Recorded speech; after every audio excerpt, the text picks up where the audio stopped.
Well, hello, and welcome back to Honkai Star Rail.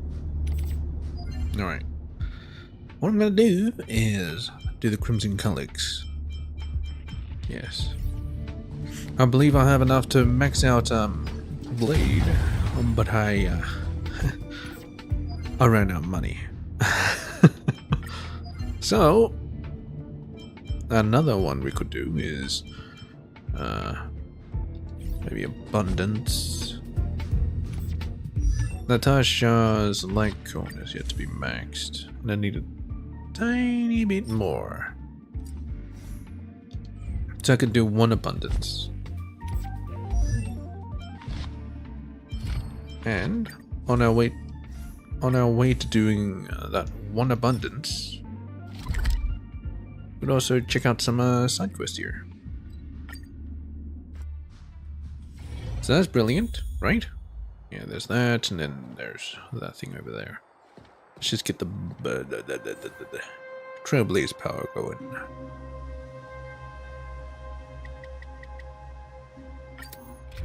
Let's go there, and let's see if we can get like a level 80 chemical. There we go, and start. Let's make it quick. Okay, I want to break 2, so let's do this. Yes. You won't get away. That'll take more than medicine. A blade knows no mercy. The fight is set.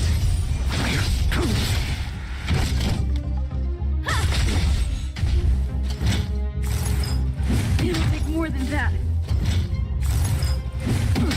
Let's go. How dare you? Let's see. Okay. I will dispatch you. Didn't want that to Time happen. for an overhaul.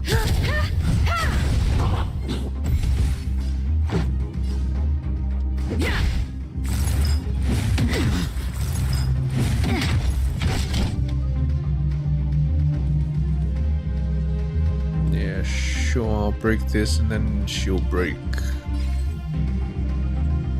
If I do that, then she'll break everything. You won't get away. Wanna spin again? That'll Wanna take more spin than again? medicine. No? Oh, well, whatever.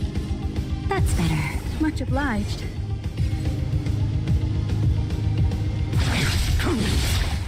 Failed to set you. You won't get away. Maybe I should have attacked, then she was spun again, then I would have gotten one more charge. Oh well, whatever. I have something for. Let's make it quick. Now there's 3. That'll take more than medicine. I can break it, and then she'll spin. Maybe she can spin it herself. Time for an overhaul. I keep forgetting that this is not my Himiko. My Himiko has a lot of break effect. Can you stop This is slowing our him chance. down? It's real impolite. That'll take more than medicine. I want to do what do you call it? Auto playing. But it's like they're gonna use my freaking ults, so no thanks. Thanks, but no thanks. You won't get away. That'll take more than medicine. That's better. Kill him. Unnecessary. Your end approaches. This. Kill them. You won't get away. Kill the rest.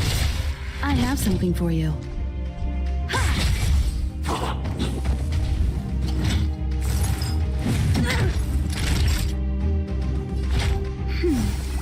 That's the wrong Unnecessary. one. Let's go.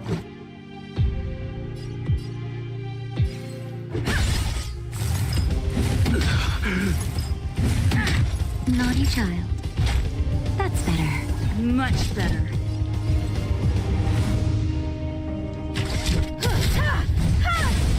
You won't get away.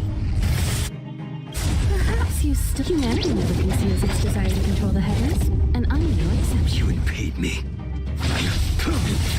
Time for a nap time. Did he even lose health? Oh, well, whatever.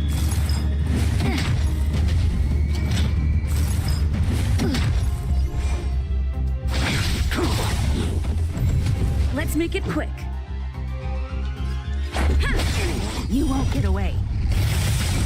That'll take more than medicine. Failed to set you. Time for an overhaul.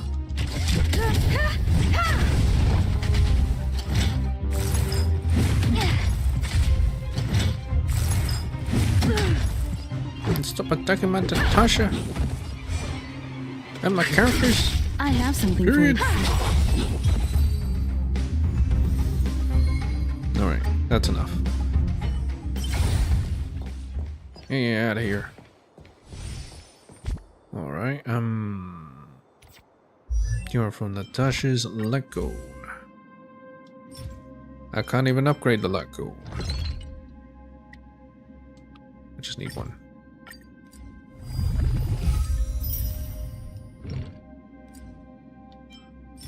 This one I need 4. I'll always make as much as you need, not as much as you want. Because you never know when you might need those lower level materials. So, I need a bit of money to ascend that.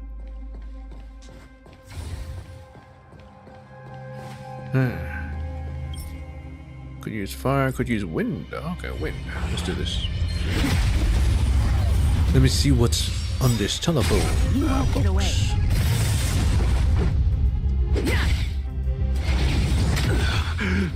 That's right. Keep hitting him. Time for a shot. I will dispatch you. Very good. The fight is set. Now kill him.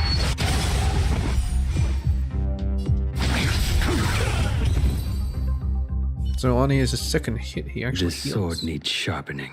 Which is a bit weird, but whatever. Investigate. All's quiet in the fragmentum. You feel like you're drowning in gooey cotton candy in the stagnant air that seems to congeal around the phone booth. Cotton candy, eh? You begin imagining how it would taste, based on the brief description. Even though you're not sure if you've ever had it, perhaps you should ask the conductor. Wait, what's that sound? The phone rings, shattering the silence and ripping the cotton candy from your mind, not even leaving an aftertaste. Oh no. I've had cotton candy before, but you know, it's alright. It's just, doesn't exactly, well, it tastes like candy, but the cotton texture is pointless, in my opinion. Only one question remains. Are you picking up the phone or not? I've got no choice but to answer. No, this is a bad idea. Not going to touch it. Of course you have to touch it. Well, Agent 47. Oh. What's the other one? I can't remember. Oh, well, whatever. Definitely not 007. Yes, no true trailblazer should ignore such an adventure. Now, pick up that dirty phone and hear what stimulating story the Fragmentum has in store for you. You're already inside, and it's too late for regrets. You'll be mocked if you run away now. That's right, Stal, you better pick up the phone. You pick up the phone, and carefully put it next to your ear. Voice of a strange woman. Where are you? You're not familiar with the female voice. Surprisingly, the voice sounds calm, just a bit weak. Where are you? She repeats, craving your answer. I'm in the business district of Balabog. Don't come back. I don't want to see you. Beatrice cried the whole night, but I know you don't care. I'm tired. and want to go to bed. I don't want to fight anymore. I don't have the energy. She's livid, but you don't even know why. She's livid, but you don't even know why. You didn't do anything, but guilt still filled your chest like bubbling soda water. I'm hanging up. No, don't! I'm sorry.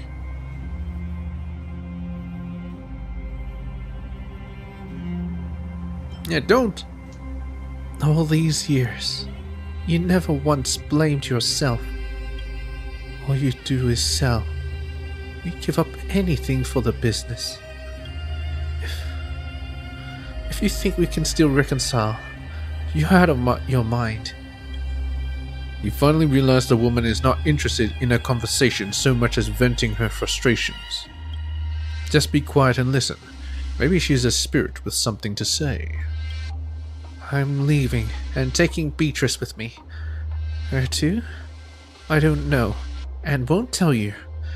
And I won't stay here anymore. I wish Bellabug would be larger, so I don't chance running into you. Stay quiet, though it's becoming unbearable. By the way, Beatrice turned 5 yesterday. February 13. It's okay if you don't remember. Not that you need to, anymore. So long, Sco... The call is disconnected. The annoying beeps gnaw at your soul. Beep, beep. She mentioned the name Sko at the end, but it didn't sound complete. Scott? Anything else worth noting? Ah, she mentioned her daughter, Beatrice. Her birthday was February 13. Now, February 13. I don't know what that's good for, but I'll write it down anyway. Oh, she's going around taking notes. Good dang. Clues from the conversation. This note was used to record a bizarre phone call that took place inside the Fragmentum. The caller's name is unknown, female, estimated to be 40 years old by her voice. Her voice jumps around and sounds tired. The caller seems to be arguing with someone whose name begins with Sko. Initially, it is inferred that these two are in a marital relationship, and the work situation of this Sko is causing disharmony in the marriage. The caller has a daughter named Beatrice. His birthday is on February 13. 0213. These are all the clues from the phone call recorded onto this note as a memo. Very cool. Anyway. Chardling, what are you doing here? Trying to solve a puzzle? I get it. Mysterious girl. How can I get out of here? Hey, are you lost? What are you doing here all by yourself? It's not safe. Are you lost? Lost? I'm not lost, ma'am. Don't worry about me. He said nothing bad can ever happen as so long as I listen to him. Who's he? Your dad? Is he talking nonsense? We are in the Fragmentum.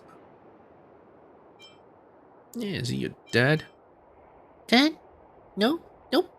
It's important, but he's not my dad.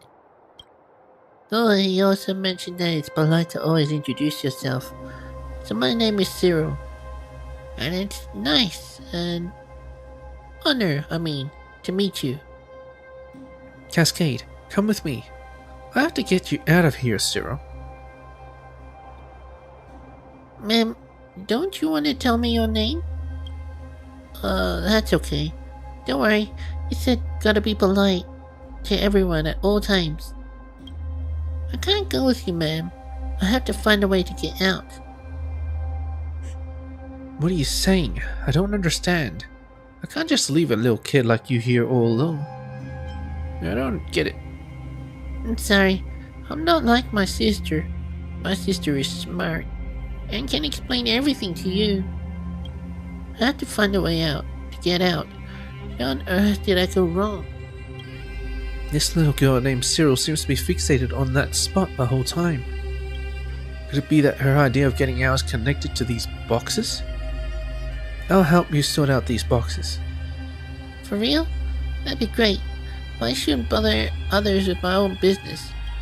I've been here for such a long time. Maybe if someone helps me, I can get out. If it won't be a bother to you, ma'am, could you help me out?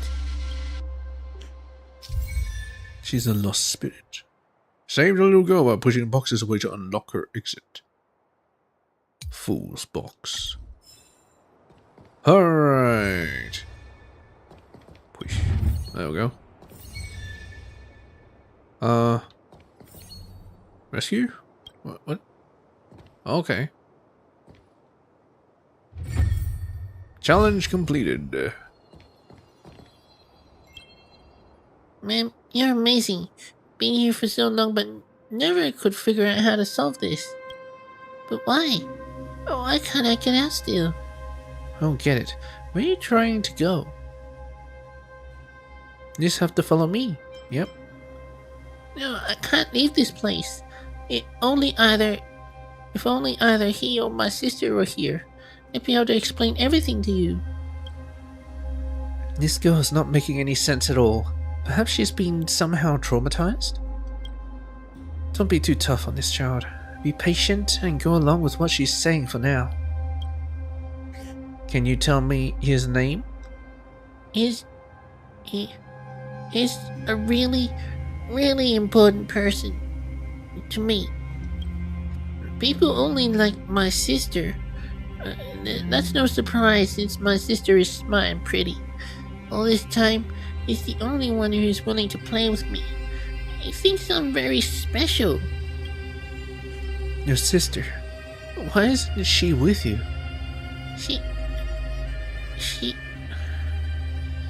I don't know where she is.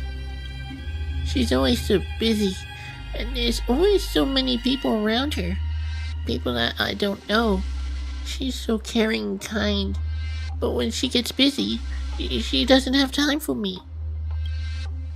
I just want to help you. No need to get scared. Thank you, ma'am. Maybe if I try once more, I'll be able to get out? Okay. But how do we try once more? But there's nothing here anymore. Look! Over there! You blink, and then... It's always something trapping me here. They don't want me to get out. But did I do something wrong? He said, you should apologize if you do something wrong. But who should I apologize to? What on earth is going on with all these boxes? Things are starting to get weird. These boxes keep showing up and keep making me think and think. But I'm not like my sister. I'm not smart enough. And I don't know what to do. I want them to disappear. And I want to get out of here. I want to go and see him. He has promised to give me a perfect life. Perfect life? I'll help you again. Thank you, ma'am. I'll wait here for you. That's right. Ah, there's multiple. Okay. She's outside as well.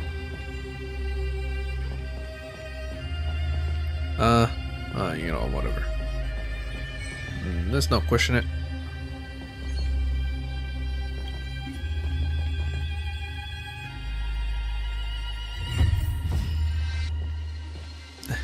Line up all the boxes. That's another puzzle solved, ma'am. You're so smart. Oh, but nothing's changed though. I'm still stuck here and can't get out. Just hold on tight to me, and I'll get you out of here. Try to grab onto Cyril's hand. Yep. You reach out and try to grab her pale, slender wrist. However, just before you reach her, a huge force repels your hand, followed by a tingling sensation, then a numbing burn. She's protected by a force field. Just got zapped.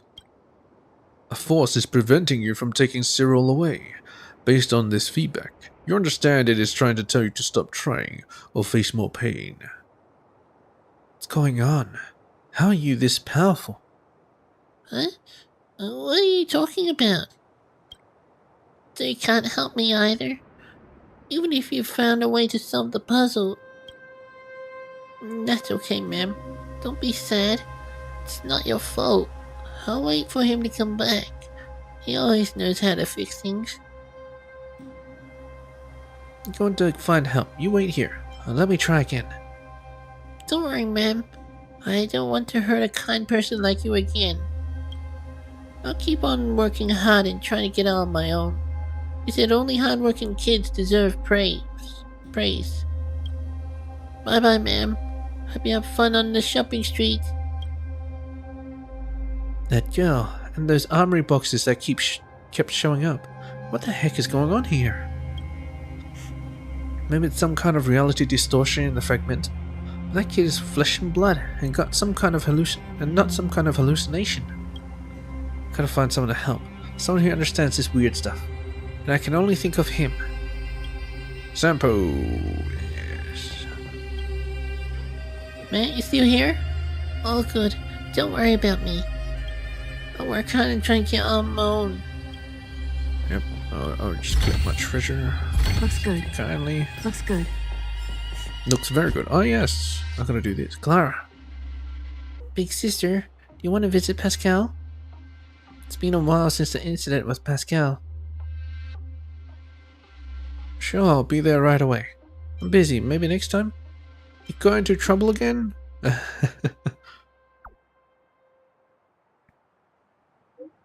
No, Pascal has been very good.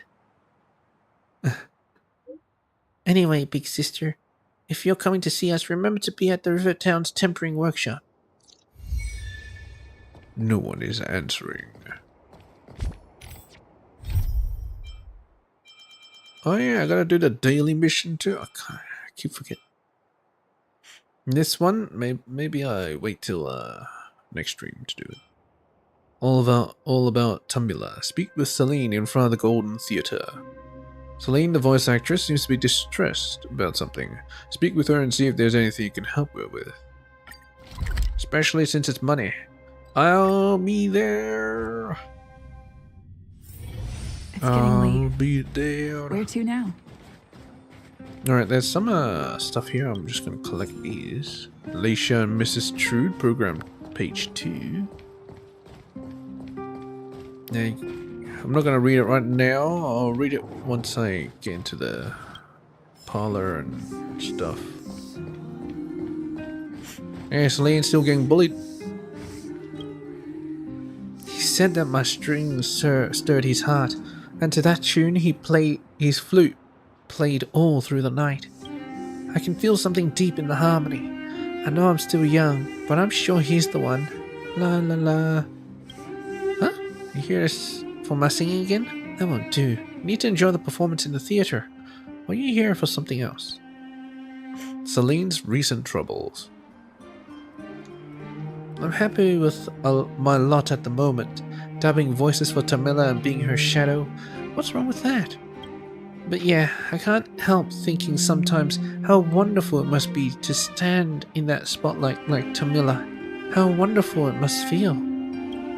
So I've been watching Tamila's sparkling on-stage performances like a painter copying a famous painting, trying to copy everything Tamila does. But even though I can perfectly emulate all of Tamila's behaviors, I'm still lacking that key piece of her soul. Soul? You mean her looks? Yeah, soul.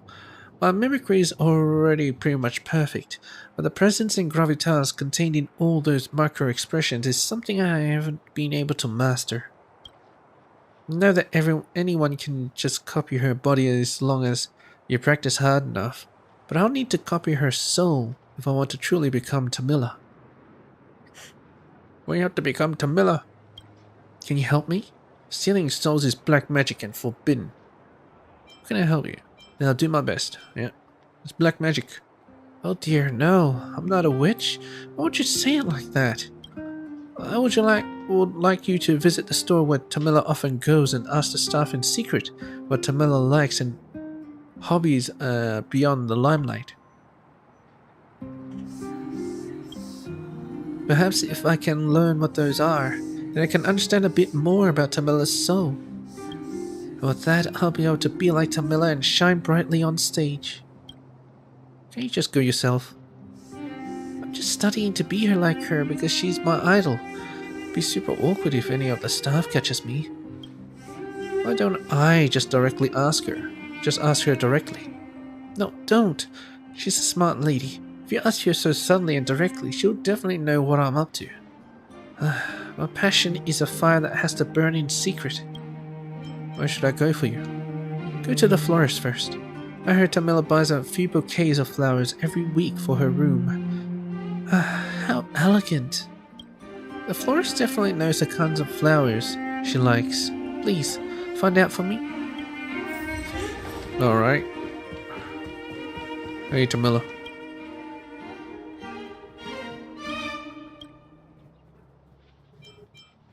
Well, there's nothing new with her, so let's go. Unless there's some more stuff that I can grab from the chairs. There we go. Beneath the white cloak. Roadside picnic program, page 2.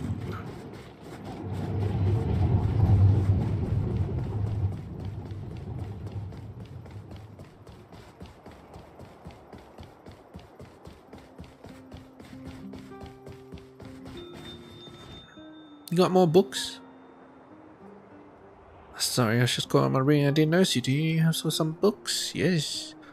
Give me some books. I knew there was going to be more books. Tale of the Winterlands, Chapter 2, Frozen City, Part 3. Seemingly banned by Bellabog. I assume that they're unbanned? Oh, Chapter 5, Water Prison. Chapter 6, Lava Kingdom. Well, these all just part 1s. Final chapter, Satelladin. How are you selling so much banned books? Oh, whatever.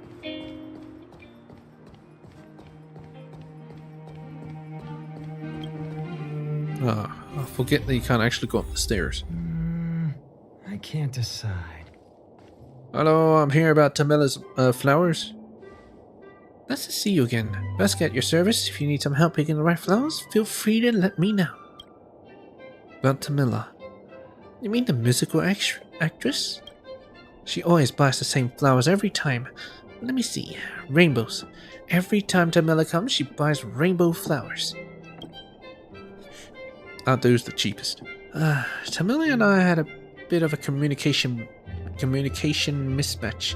We don't have the same taste in novels. We've talked a few times before, but we didn't part on the best terms. But every week she'll be in here buying a few dozen bouquets of rainbow flowers. She's a big repeat customer for our store, so the customer's always right.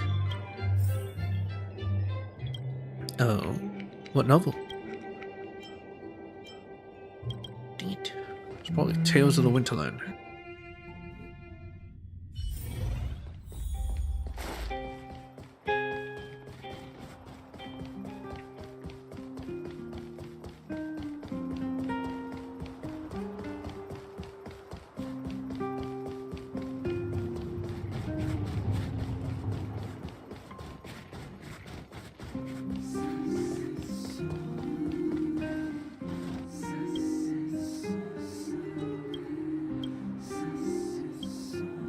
Relaying Vasquez's reply. Rainbows. Interesting. For someone as glorious as Tamila, her floral preference is so ordinarily beautiful. I thought that she'd definitely buy some precious rare flowers instead to match her noble self. But actually there is this craving and desire in her soul. Thank you. I feel a little bit closer to her soul now. Please take this as a thank you.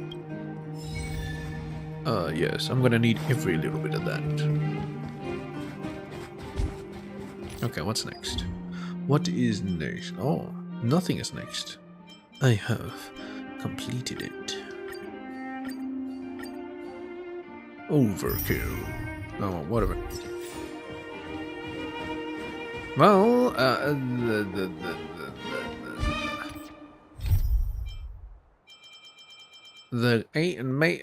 the name of the game is to go to the museum. Yes, find Sampo. I knew it.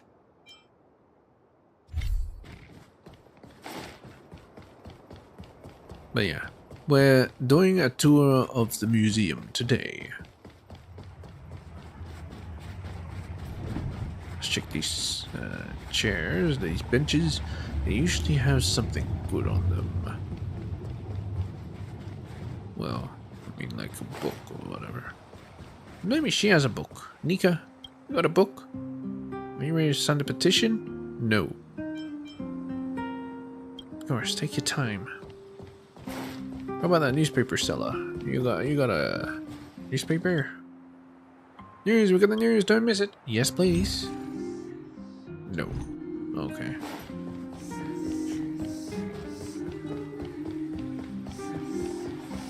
Careful now. Anywho, Get your clothes wet. let's go. Welcome to the Bellabog History and Museum Cultures. History and Culture Museum. This palace notified me you can enter free of charge. Would you like to enter the museum? Please take me in. Alright, please follow me.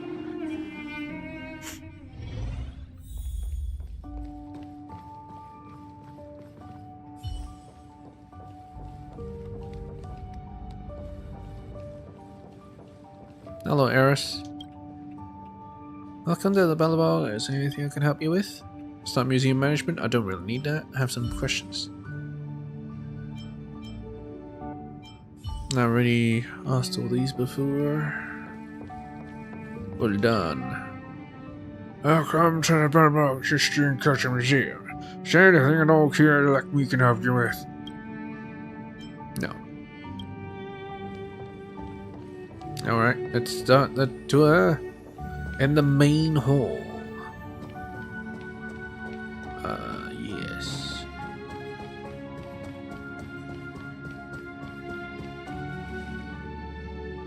Hello, buddies.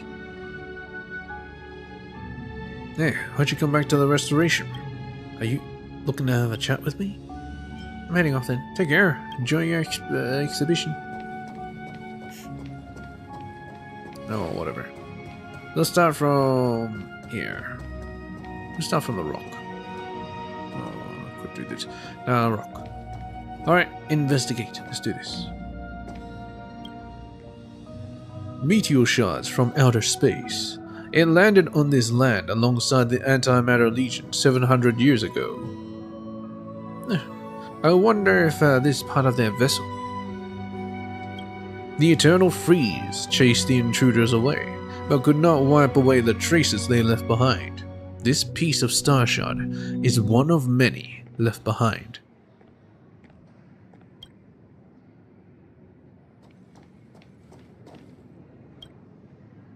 An antique herbarium bottle with an unexpectedly vibrant bouquet.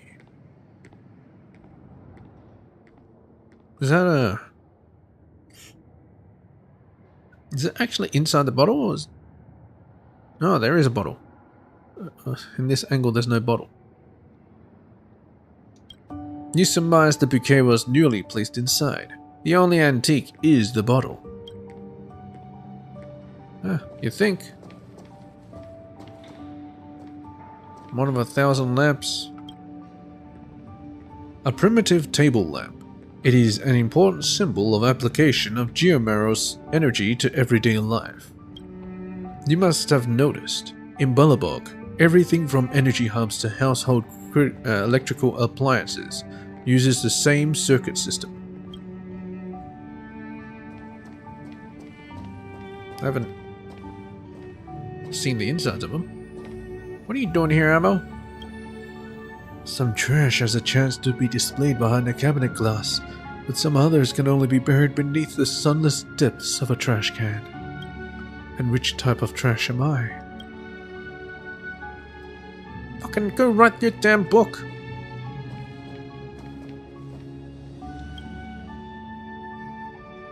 A jewelry box. Wait, that's a jewelry box? Made in 280 AF. After freeze, its delicate nature cannot be concealed by its age. It used to be a receptacle of beautiful accessories, but is now only a receptacle of lost time.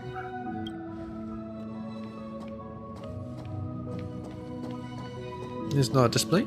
Actually, this looks like the antique bottle. Okay, let's see this. What's this? Looks like the underworld. An oil painting depicting the streets of Boulder Town.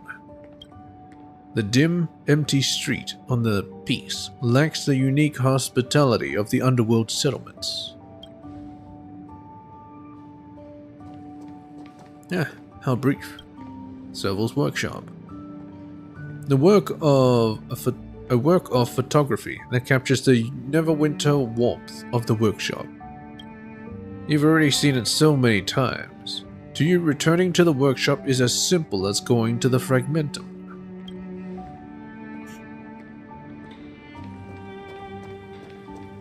Is going into the Fragmentum very easy? A work of photography that captures the interior of Boulder Town's Fight Club. When empty, Fight Club has a different ambience to it, but has it ever been empty? Wonder if the Overworlders actually know about the Fight Club. I reckon it'll be pretty popular. An oil painting depicting the administrative district in its full majesty. The administrative district depicted in the painting is much larger than you remember. Maybe it's because there are many places off limits to you. Oh, God damn it. It's breaking the fourth wall. Fuck you, game. Zapala Iska. An oil painting depicting Mount Zarathustra Zappa. Zarathustra Zappa. Yep. Mount Zarathustra Zarathustraza Pala. What you meant? Iskandra from afar. It was said to be the tallest mountain on the surface of Eurilo 6, but who gave it such a ridiculous name? Did it just say a different name? Mount Zarathustraza Pa. The narrator even says it wrong. Okay. Mount Zarathustraza Pala Iskandra from afar. Wait.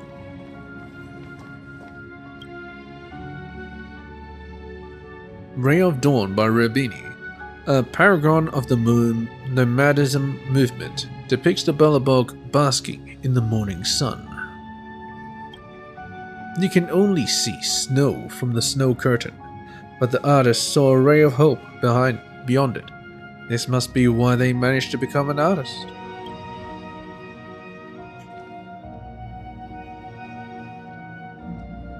Well, if everything melts, wouldn't this whole planet be covered in water? Anyway.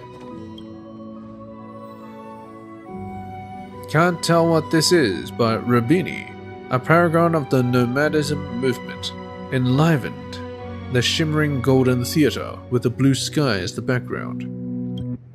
You don't recall the golden theater's dome being as full as it was portrayed in the picture. Perhaps this is what they call artistic license? Yes. Okay, there's the mines. The Laborers by Rabini, a paragon of the nomadism movement, depicts the scenery of the Great Mine. Seeing this picture might cause the Overworlders to harbor an impractical romanticized notion of the dusty mines. Probably.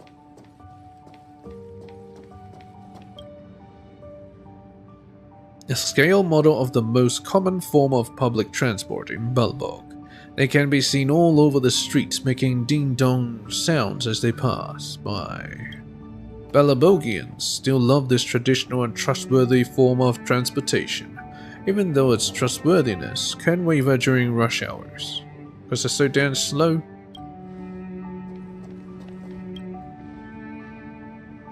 A bulky and rugged operating lever base. It can be used to drive many mechanical constructs, and many of which you used, mainly of elevators and minecart tracks.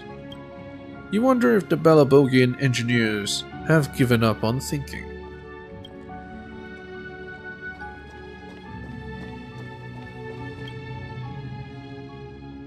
Silvermane Guard's Cannon. This weapon might be a little outdated, but its firepower is enough to defend the peace in Balbog. You may not have realized it, but in your short journey as a wanted person, its muzzle is frequently pointed at you. Oh boy.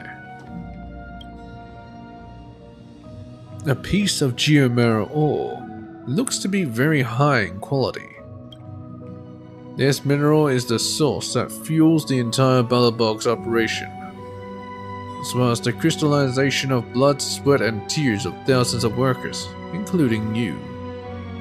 I mean, including me. What the hell is that looting?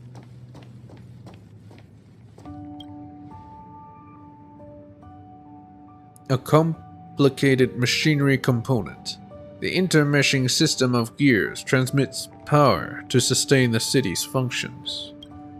Even a huge machine is driven by the tiny components with which it is made, just like Balabog and her citizens. I thought there was something so big in their restricted zone. Apparently the real thing is even bigger than this. Ah, so it's just a scale model. The mechanical iron ball with many connective parts, formerly called a mechanism energy hub. It can convert geomarrow veins into energy required for all kinds of devices. Your curiosity is piqued. Why is the inside of such an important machine filled with circuits that even a layperson like you can fix? Well, keep it simple, I guess. Mom, how do you read this word? Hush now. Pay attention to the exhibits. An armillary sphere made with brass. Classy and elegant. Armillary? You seem to recall seeing an identical ornament in the Supreme Guardian's office. But which one is the replica? Maybe this one? Oh, so this has star signs on it. Okay.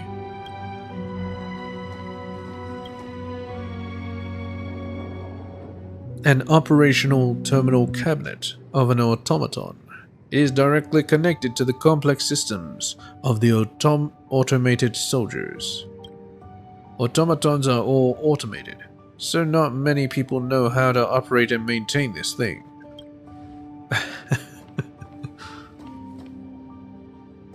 You just leave it and go.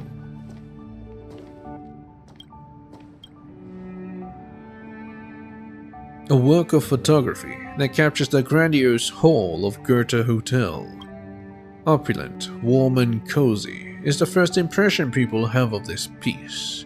They must not have experienced being wanted all over the city the second day of staying there. A work of photography that captures the view of the workshop in Rivertown. You don't see your robot friend's form in this piece of work. You mean Pascal? Oh. What happens if you didn't do the quest and then you just looked at this? Would it still say that? Probably. Who knows? A work of photography that captures the shop from front of Eversummer Florist in the overworld. This picture gives you an illusion that this room really did house a summertime in the Everwinter city. Does look like it, doesn't it? You wouldn't know that the outside is just freezing cold.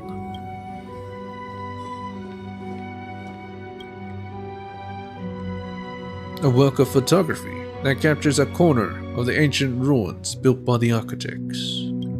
The engine of creation and an ice sculpture of a Void Ranger, eternally frozen. They may have been consoled by the fact that they were the only two entities photographed.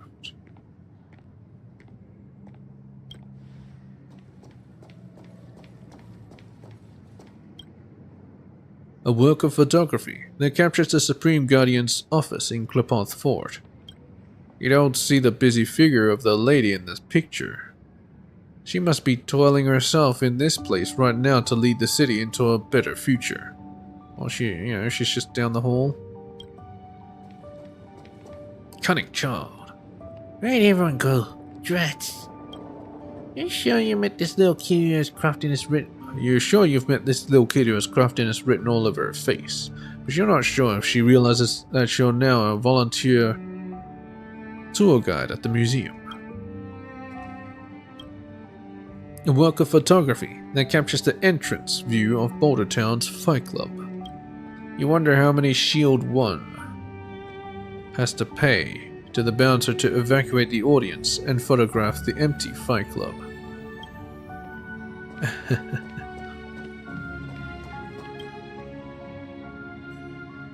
A work of photography that captures the fallen citadel that has become part of the Fragmentum.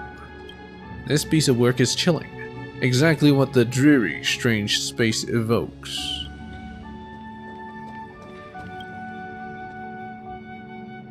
A work of photography that captures a corner of the Belabogian underworld. The underworld in the piece seems to diverge from your memory of Boulder Town. Does the day and night cycle also exist in the underground? I mean, maybe if the forge turns on or something? I don't know.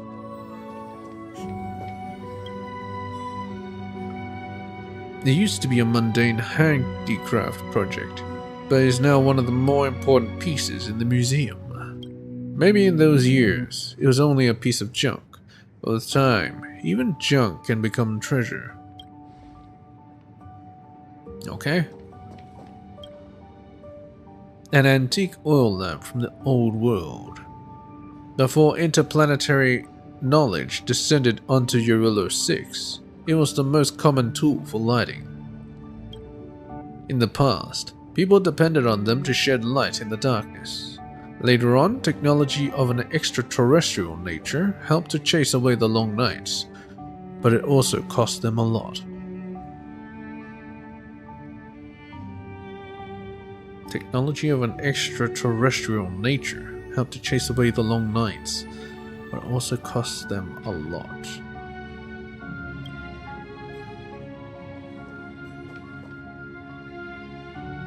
I vaguely remember something like that,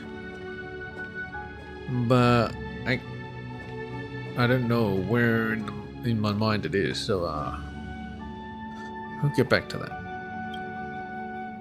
Military bedroll used 700 years ago against the Antimatter Legion. It was the most reliable bed for the Silvermane Guards in the past. A typical pre-eternal freeze production. After all, with the current weather, such thin bedrolls no longer serve a purpose.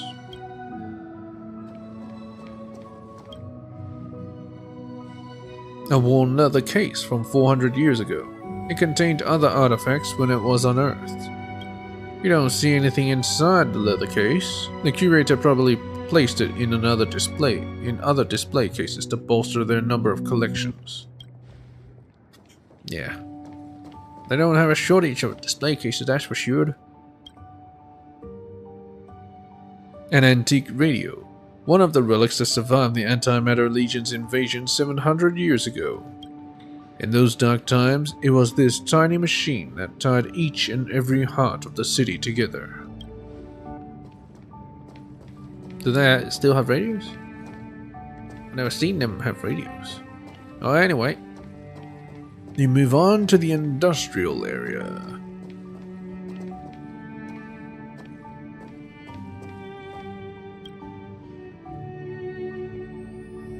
A gear-themed sculpture named Gears and Wisdom. But why gears and wisdom and not gears and some other things? Then again, being that it elicits reflection and thoughts, calling it wisdom doesn't seem to be too far-fetched. I'll have to read that. A piece of concept art. It records the iterative process of the sculpture, gears and wisdom. Here's a life pro tip. This concept art can teach you. Often you'll just have to scramble and grind your wits like this set of gears until you manage to ascertain the true intent of the requester.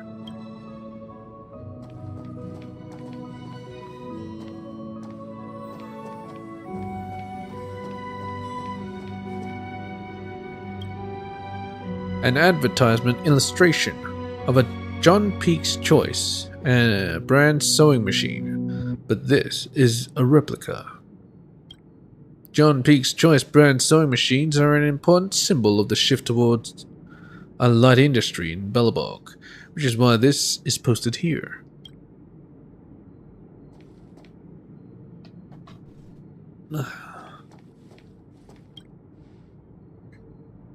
A work of photography that captures the Stellaron imprisonment device atop Everwinter Hill. Imprisoned inside it is a calamity descended from the sky. The future of Belobog and the enduring nightmare of a supreme guardian.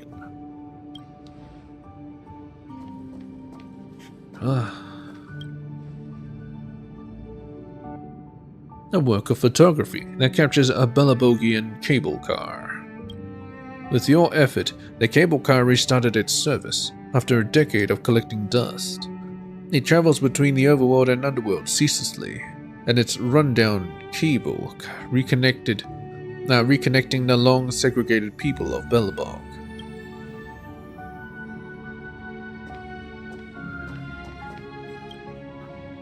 Ah, it's you, Miss Outsider. The child in front of you greets you shyly. Oh boy.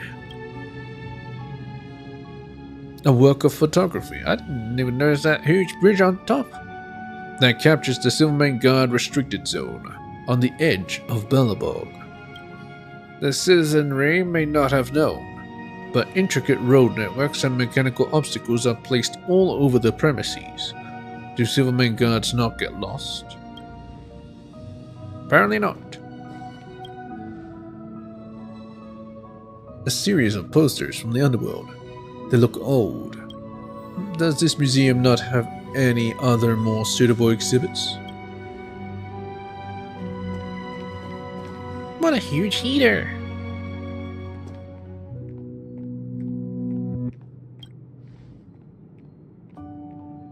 A huge geomirror radiator. It is a heating device that can be seen everywhere on the streets of Belobog. You feel warmth swirling around your torso. If the surface of the planet can be covered with heating devices like this, the eternal freeze might really be dispelled.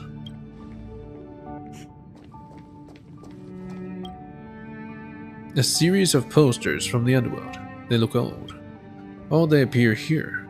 You can't say for sure. Well, in the museum is where you put old stuff, right? Don't mind that. I'm just, talking out loud. A poster for Belobog's machinery manufacturing industry, but this is a replica. Looking at the leaden tones and the heavy machinery depicted on the canvas, you feel like you were transported back to that era when almost everything was made of steel.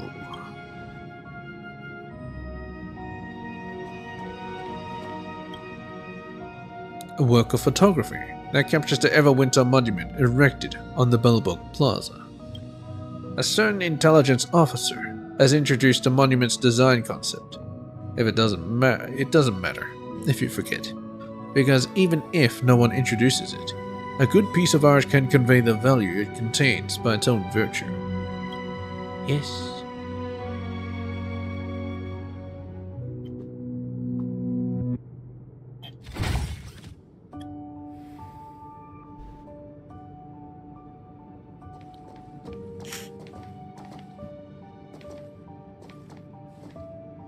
Let's go this way. A work of photography that captures the bridge at the Great Mine. The cold, hard steel bridge and the cliff took look a little bleak. But the miners hold them in great affection. It is the path leading home to the miners.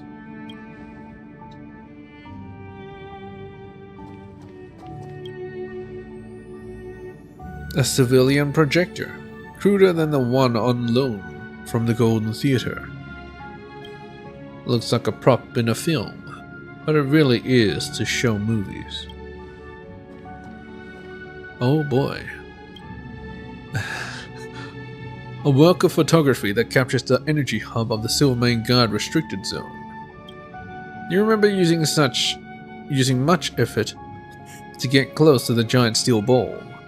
Fortunately, that poor fool always carries the all-important key. Yep.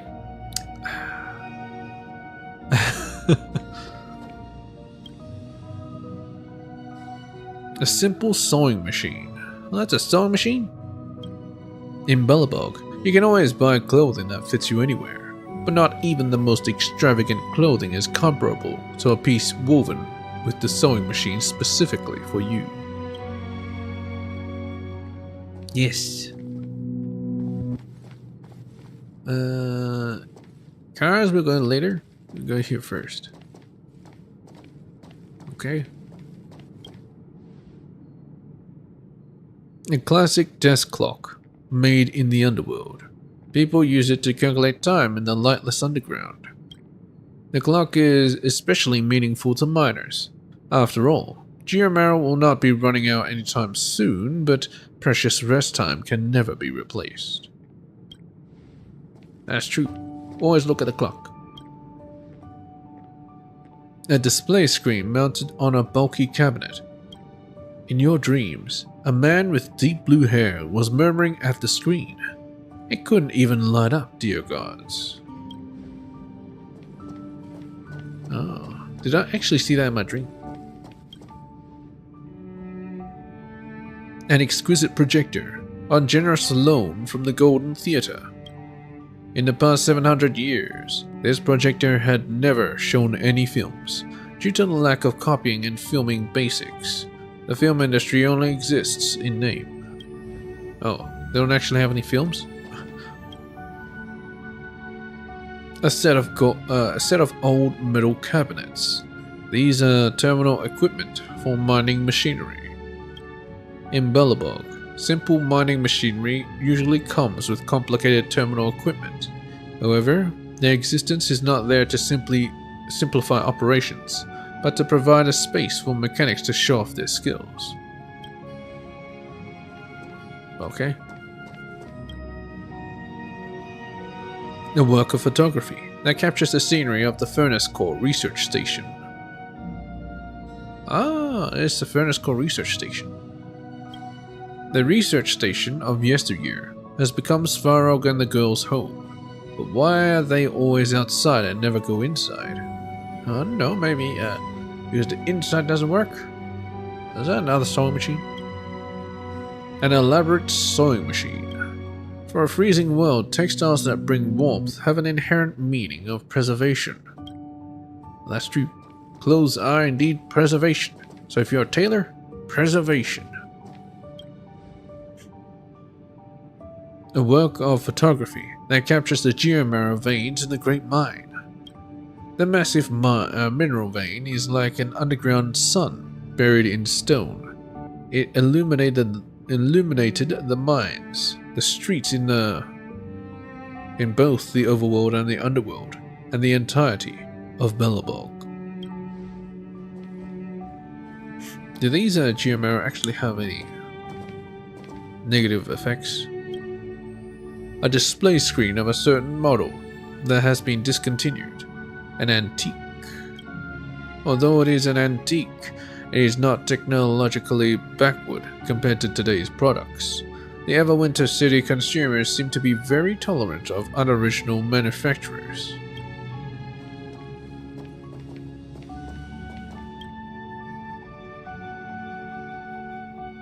An automaton of the model Hound. In the mech pet circle, this is the most popular model, just because it's modeled after a puppy. Looks like appearance is really important to merchandise. Well, it does look pretty cool, you know. It's smaller, but you know, it looks cooler. An automaton of the model Beetle. It is said that Beetle's signal lights were once used to assist in scheduling collection and construction operations. Nowadays, both the lights seem to be on constantly. Some bad circuitry, I guess. An automaton of the model Spider. In your experience, this automaton model is not safe. Hopefully it doesn't explode in the establishment. It kind of looks like a hand holding a grenade. Or if you can think the whole thing is just a grenade. Yeah, to me it looks like a hand with a thumb about to hit the trigger, this yellow bit. If you look at the bottom, it's the same model as this one. Only this one's really different.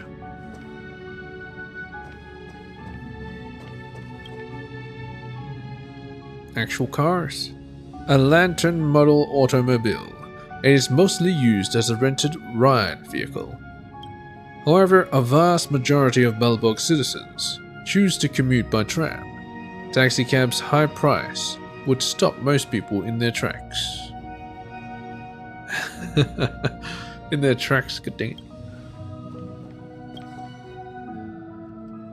A beacon model automobile.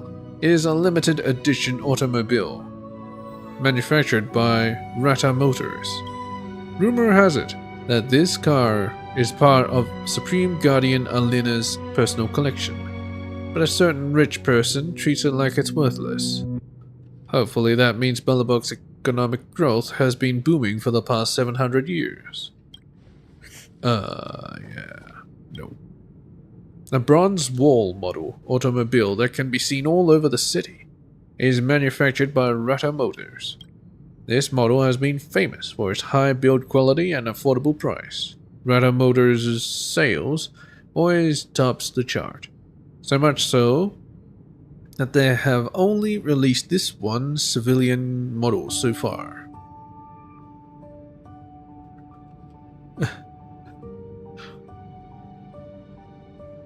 So it always tops the chart.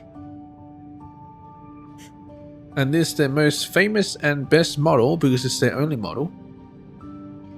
And I have not heard of any other automobile company, so they're probably the only company that's topping the chart. Yeah.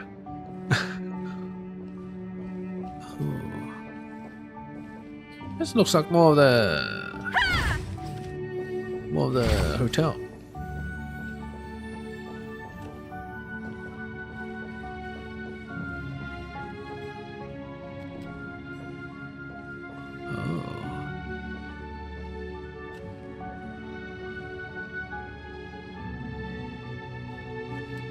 Let's do the display cabinets and then the pictures.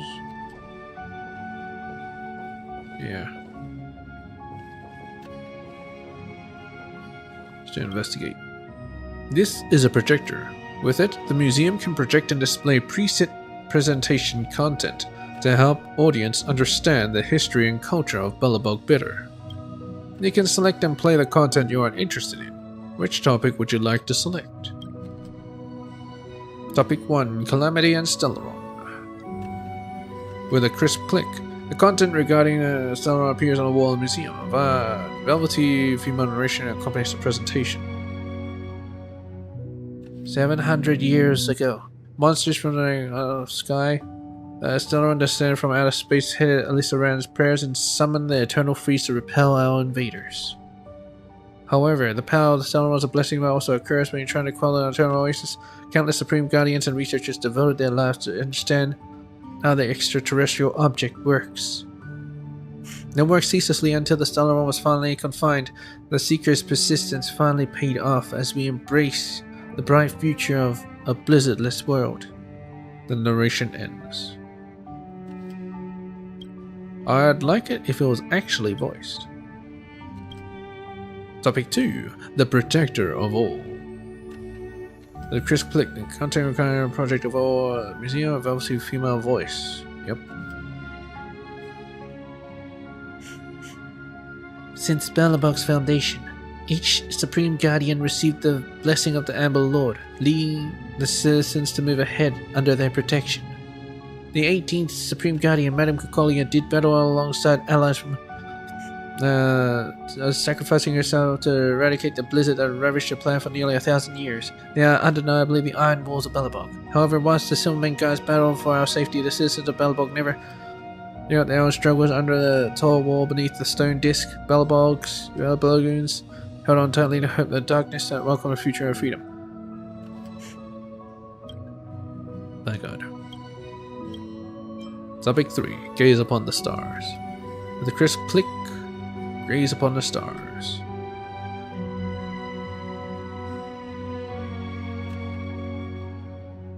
It can be said that without the help of the Trailblaze trio, the cell will contain necessary train from the stars this time. Visitors from outer space didn't bring forth the smoke of war, but the light of hope. With their own abilities to both solace and aspiration back to the sea with the help, Belobogans were finally able to see the clear skies once again, and were inspired to revisit their boundless snow plains to explore a whole new world. They gave selflessly, not asking for anything in return after resolving the stellar crest to turn to their journey, becoming shooting stars and symbolizing the blessings and hope aboard the cavalcade from outer space. Their names were Cascade, March 7th, Dan Hung. We trailblazers for salvation, look up and gaze, and might be traveling among the stars with wishes of the Everwinter City by their side. Narration ends. Bloody hell, it's too damn fast. A set of newspaper clippings and their appendices. The clipping is titled Supreme Guardian Tatiana delivers an important speech. A set of historical data about the Supreme Guardian Cyril the Fool. Cyril? Some say that Alcavilli's Trailblaze journey is a journey to link the past, the present, and the future. As a trailblazer aboard the Astro Express, you accomplish this mission with distinction. Cyril.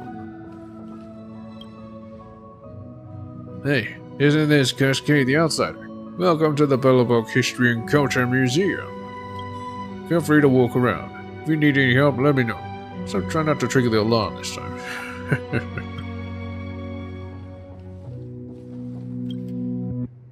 Halberds and firearms, the standard Silvermane Guard weapons. Most museum goers don't know the power of these weapons. After all, few, if any, have had the chance to witness and experience them. Yeah, have them pointed at you and shot at you and shit. A set of newspaper clippings and their appendices. The clipping is titled Good News at Sunrise for the Soulwarm Festival. A decisive victory at the Snow Plains Warfront.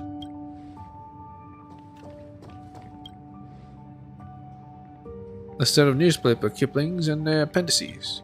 The clipping is titled Brothers in Court. Goethe Mansion sealed temporarily. Yes. An ice sculpture of a Void Ranger from the Antimatter Legion. It was frozen some 800 years ago when the Eternal Freeze arrived. The fate of a Void Ranger is to be forgotten during their destruction. This particular one was immortalized as an exhibit, taking in surprised looks of the public, and that might be a form of fortune for its meager existence.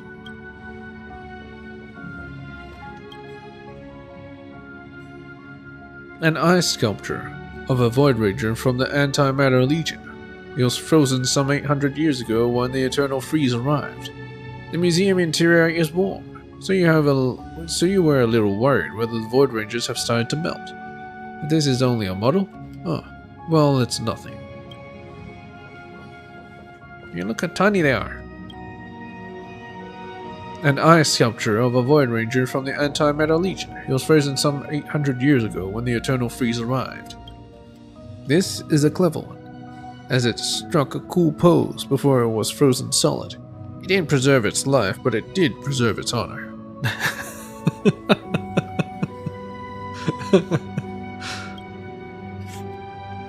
My god. Oh, it's my bat. This weapon was named Trailblazer's Bullbat, the very same one you hold in your hands. You didn't think your weapon would have a place in a museum. This was not the actual weapon, but it was enough to stagger the Void Rangers beside it. You bet it wasn't Buzz Hooker who ended up saving the world. Findy.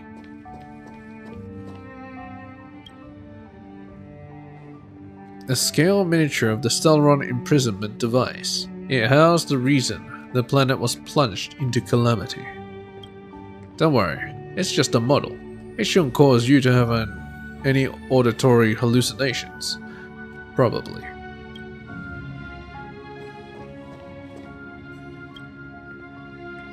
This weapon was named Alyssa Rand's Lance, the very same one you hold in your hands.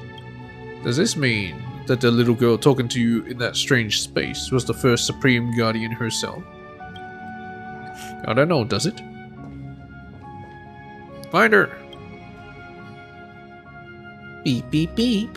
I'm Richard, the home use object finder. Model information version 0.63. Professional model. Annual deluxe package. Nickname Findy.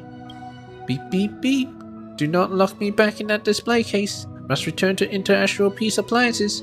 Must return to Interastral Peace Appliances.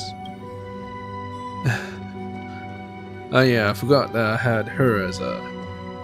well, it as a tour guide. This one's sleeping. An eye sculpture of a Void Ranger from the Antimatter Legion. It was frozen some 800 years ago when the Eternal Freeze arrived. You don't understand the physical structure of these Void Rangers, but maybe these monsters are still alive, brainstorming a way to escape inside the solid ice. Oh, Brunia. Ah, it's you, Cascade. I was spacing out on my mother's portrait and didn't realize you were here. My apologies. I was the one who disturbed you. Are you touring the museum? Oh, yes. Mr. O'Dan told me that the museum was finally able to fully open to everyone, thanks to you, so I came to check it out. Look, the museum has finally recovered all of her exhibits, and visitors are clamoring in shoulder to shoulder. This is all thanks to you, Cascade. Take this, it's what you deserve. As the Supreme Guardian of Belobog, I would like to express my sincerest gratitude to you on behalf of Belobog and all her people. Sleep tight. Dreams wind deep into the snowstorm, where the departed whispers softly. Alright, let's go from this to there.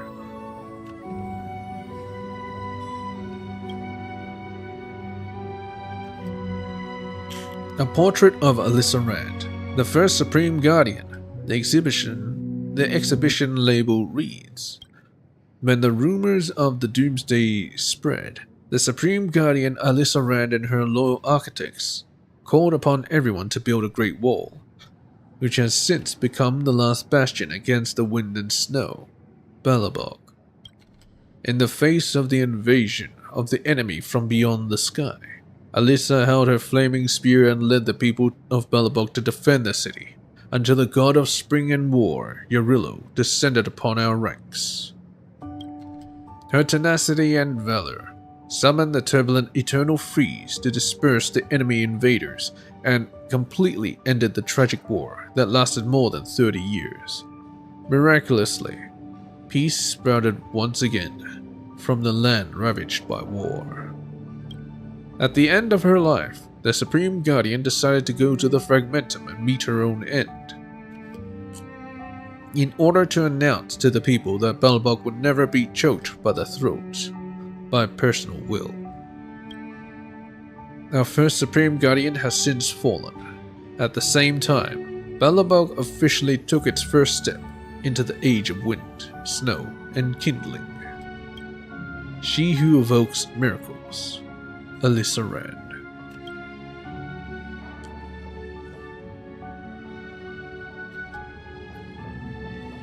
She activated the stun run, but you know why she did it.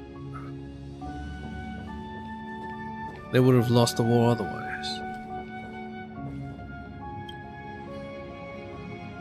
A portrait of Alyssa Rand, the fifth Supreme Guardian. The exhibition label reads, "Praise the kind Alyssa Rand. Her benevolence has caused the valiant Silvermane guards to raise their halberds to defend the magnificent Clipoth fort and the high wall keeping storm and blizzard out. Her mercy brought clarity back to the troubled jurisprudence of Belobog, abolished the dignitaries who had been abusing their powers, and enjoined them to return their authority to their rightful owners. Her compassion made Belobog's stored gears roll once more, and the smoke of progress flowed from the towering furnace into the snow curtain. Her love is as broad as the sky is deep, and her kindness shines like gold. Praise be to the benevolent Alyssa Rand, the loving Alyssa Rand."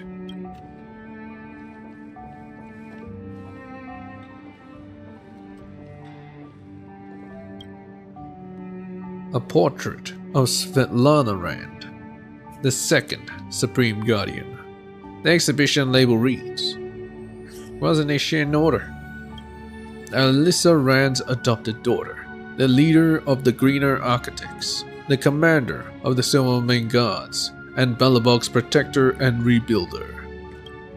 During that time, people only recognized her by her connection with Alyssa, that compared her to the previous Supreme Guardian. But eventually, she won over the people's hearts in her own unique way, reuniting the hearts of those that have drifted apart. With her own hands, she crushed the kindlings of chaos into charred wood. She built countless shelters for the war-torn city, and brought food and warm deer marrow to all who suffered. It was only after the Supreme Guardian walked in her mother's footsteps and entered the Fragmentum once more that the people finally let go of their preconceived thinking and sang her noble name. Iron Fist, Svetlana Rand.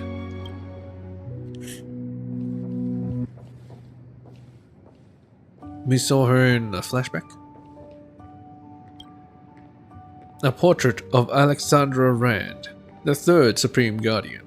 The exhibition label reads, "The founder of the University of Belobog and its permanent honorary headmistress, the most generous academic sponsor in all of Belobog.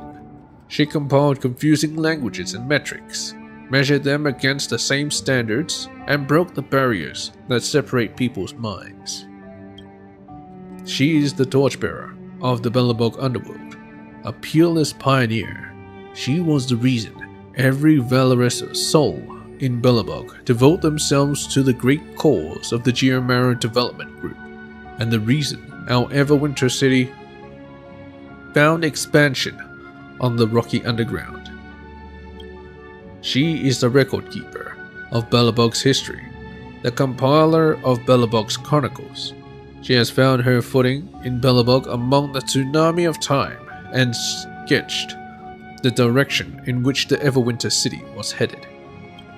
She is an enlightened, a truth seeker, a true exalted, and one of the only two Supreme Guardians to have her name carved onto the ever-standing walls of the Everwinter City. The heart of the administrative district, the Alexandra Plaza, was named after her. The wise Alexandra Rand."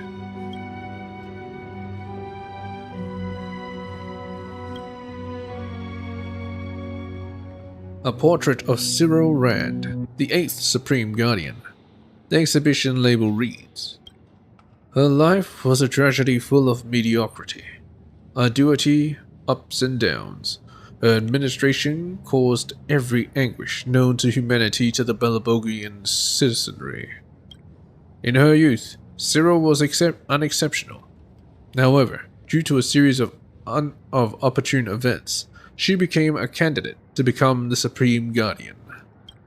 Her naivete and kindness was abused by those in power with malevolent intent, who took all the authority as their own, and who continuously carry out an oppressive rule against the citizens just to assuage their own greed. Finally, a hidden disposition ignited and exploded one snowy night. In an elaborate, premeditated trickery, Cyril lost her life to her own subjects. Then, the people cheered for the fall of the tyrant. A century later, many more wrote her story as an elegy of the ages. The fool, Cyril Rand. She wasn't a tyrant, she was a puppet.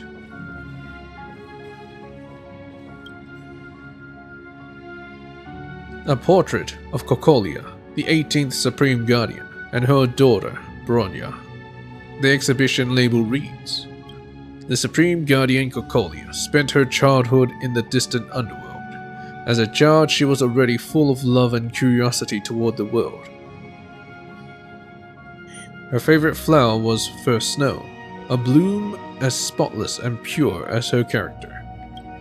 Though the Supreme Guardian lost before her cruel destiny, and the light of humanity eroded away, she still tried her best to give whatever gentleness she had to the people and help them towards salvation, just like how she treated her daughter.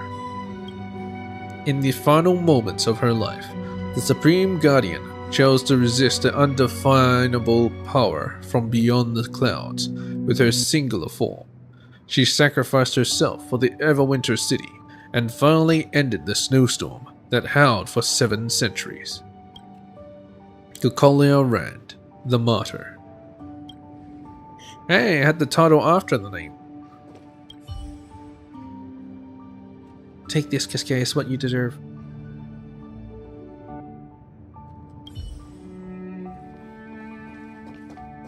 Oh, wait. That's the whole museum. Man, I just kept talking and my nose just kept getting more blocked and more blocked. It's almost like it doesn't want me to talk. So many exhibits in here. Yep. And I'm out of here. Oh. What to do? Well, we have some quests in Yorillo. So maybe I could do those.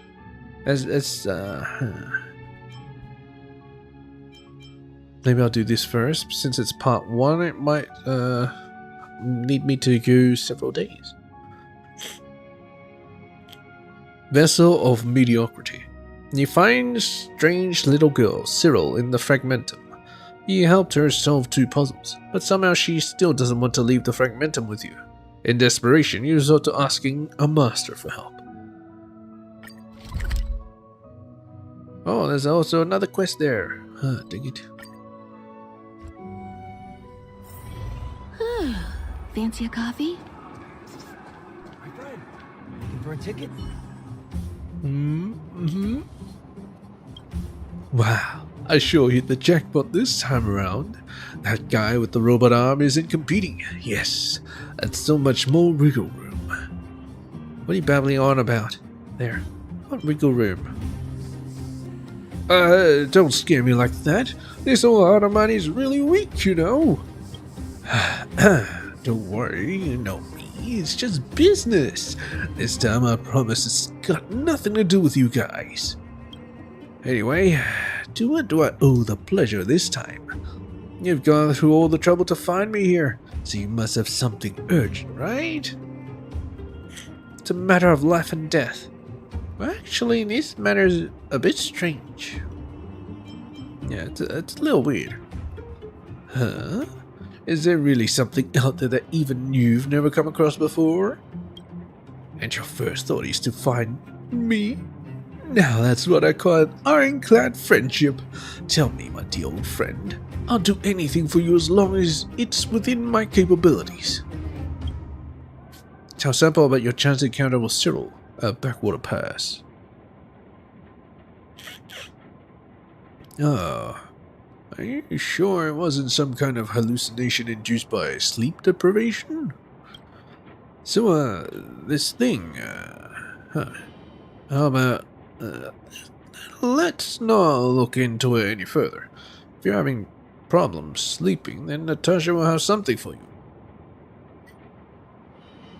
You promised to help me. Don't go back on your word.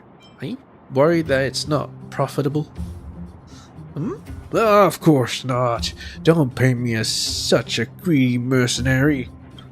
Hey, the most important thing in this line of business is the customer's trust.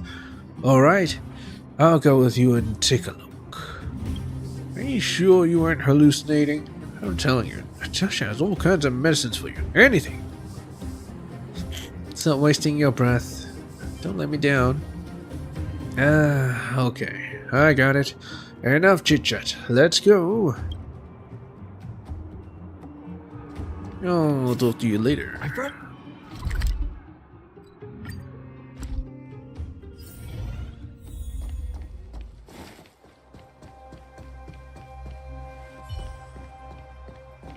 Where'd she go?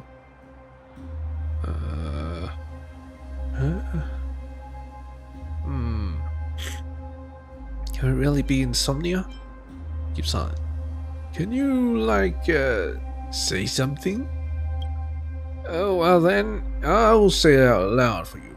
You are definitely suffering from hallucinations due to lack of sleep.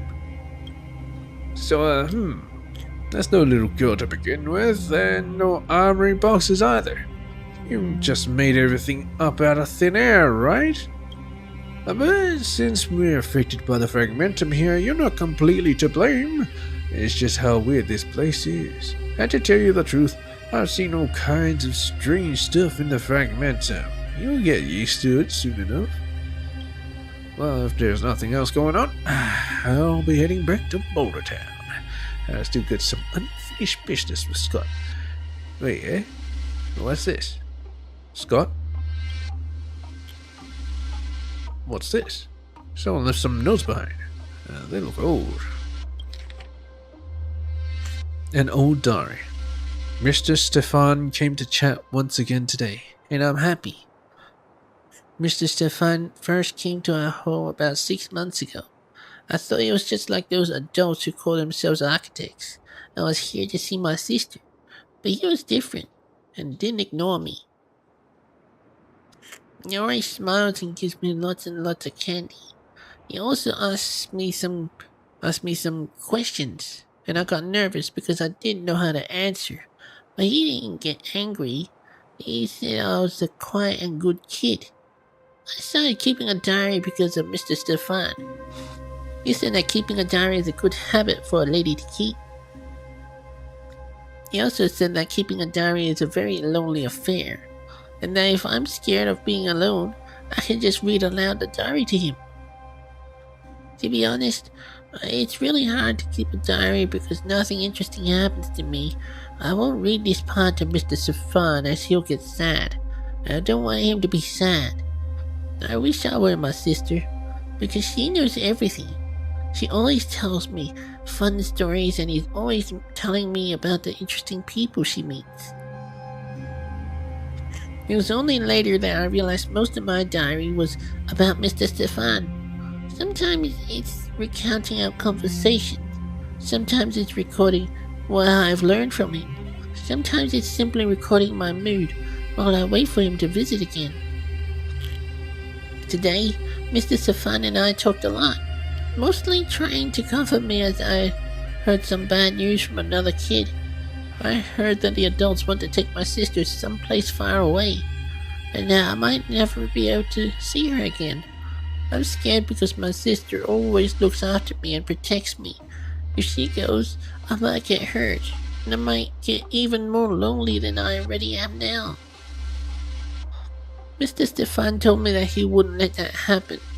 He said Zero is no less than her sister, and Zero deserves her own wonderful life.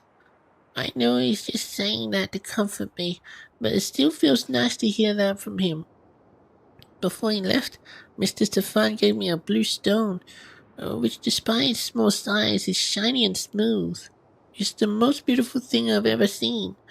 Mr. Stefan said this present represents our agreement, that he will take me out of here to be to a more spacious and comfortable place. A place without prison. A place with freedom. I trust Mr. Stefan. He's a man of his word, unlike all the others. Today's entry is very long, longer than the whole of the previous week combined, and I'm a little tired. It's late, and I should go to bed. My sister didn't come home today, and it's just me home tonight. I'm going to sleep with the gift that Mr. Stefan gave me, so I won't be afraid of the dark. I don't see anything special. There's no treasure map or secret word code words. Nothing of value. You can hold on to this if you want. Then I'll be heading out, my valued patron. Here's hoping your insomnia improves. Make sure you're fully awake next time you come and see me. Nice.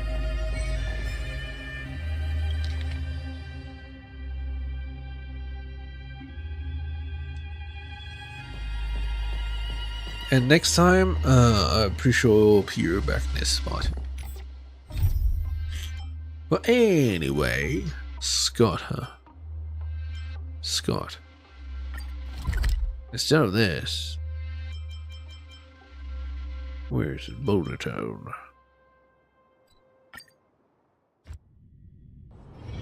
It's getting late. Scott Pilgrim? Where to now?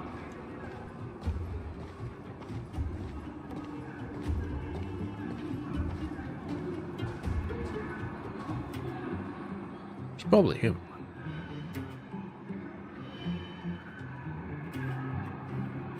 Anyway, I'll finish off this quest first. I think I just gotta go there and talk to him.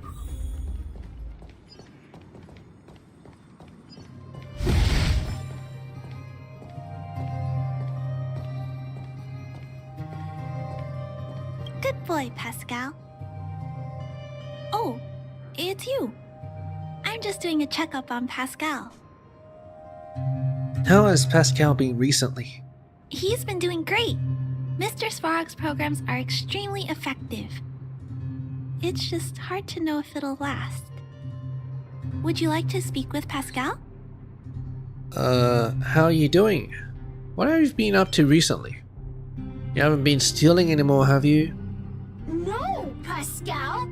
Clara, say wrong stealing. Pascal, not again. Steal. Carry out Clara mission. What's the mission? You're in good health, Pascal. Today's checkup is over. Shall we head back now? Please, wait. Flower, flower, flower for you. Don't forget. Huh? Pascal, make myself. Scraps, parts, materials. Not stolen. Very clean. You. Good. Pascal, happy. You made a scrap flower? Thank you. Thank you. Thank you. Clara. Big sister. Thank you, Pascal. Big sister, would you like a flower? Looks like I got it anyway. Flower made from scrap iron. Holy crap, it actually looks pretty good. A cold metallic construct, but a burning passion perhaps hides beneath the petals. It's cold to the touch, but warm if you put it against your body. Where on your body? Try your heart. Where on your body? Try your heart. Don't stab yourself with it, ding. Mission item, huh?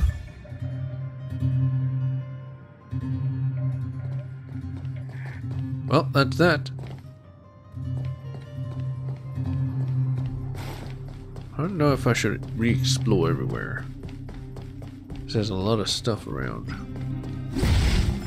It's just hiding. And waiting to be discovered.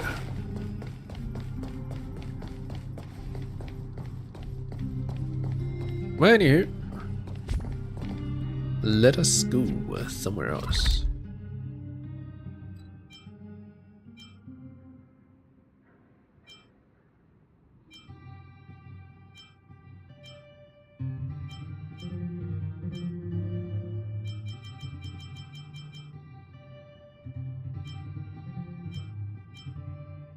Well, let's talk with Scott. Let's see what he has to say for himself. It's getting late. Where to now? Hey, Scott. As I said, opportunity doesn't wait. Getting rich is just as a matter of time when you're with me. Let me be clear. You already missed one chance to sign up. So if you want to be a boxer now, the basic salary and profit share ratio won't be as high as before. So what exactly do you want to see me about? I want to ask you. What do you want to know? You want to know business secrets, then I'll have to tell you to go away.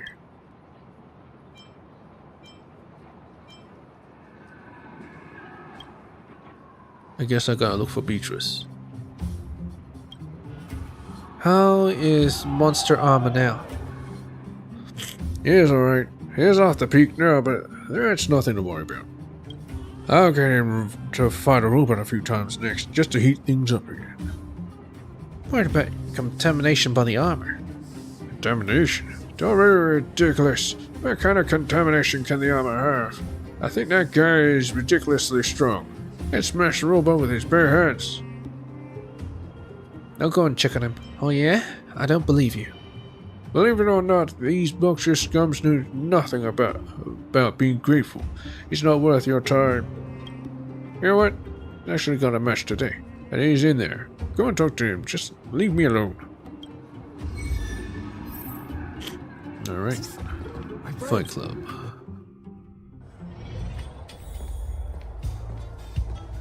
Loser, how you doing? Can I help you? How are you feeling? I came here to see you. I just came to see the armor. Oh. Yeah, I just came to see the armor. This monster armor scared a lot of people and made a lot of money. Fine.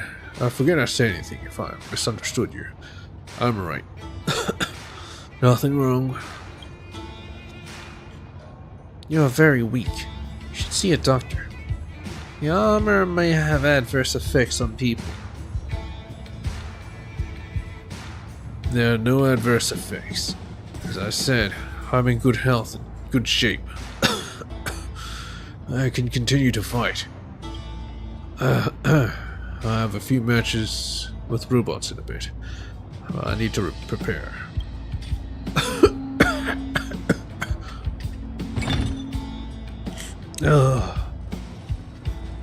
Hey, monster armor, wake up! Wake up! Why do you fall? Is there something wrong? I have to take him to the clinic for a checkup. Bring Closer to Natasha. Flame appearance really bothers you. Oh, Cascade? What happened to this friend of yours? Tell Natasha what happened. There's no one there. Armor from Fragmented Monsters. He's really got some guts to walk around wearing such a dangerous thing. Mr. Scott told me that if I wear this armor to matches, I'll get a raise. Is the money worth your life? There's a lot of holes I need to fill. With money. Oh, you done now, Doc? Can I go back now? Wait, let's read the diagnosis first. You can't go back yet. The doc hasn't spoken yet, and you really can't go back like this. Look here. These are all old wounds which should have healed long ago. But not only did the wounds not heal, they are crystal-like things on the surface. I have checked. and these crystals are very similar in composition to the detritus in fragmentum. I've seen some patients affected by fragmentum corrosion, and your current symptoms are similar to theirs. Corrosion is like a kind of chronic toxin. It constantly interferes with the normal healing process of wounds, which in turn increases the burden on the organs, and can lead to organ failure in severe cases. In short, you can no longer touch this armor. You must cease all fighting activities for the time being. Get some good rest, recover from your injuries, and come back to me for a follow-up. So, I can't fight anymore? Not being an alarmist. If you go on like this, sooner or later you'll fall in the ring. The kind of fall you'll never recover from. Do you understand? Yes, Doc. I'll leave now then. Thank you, stranger.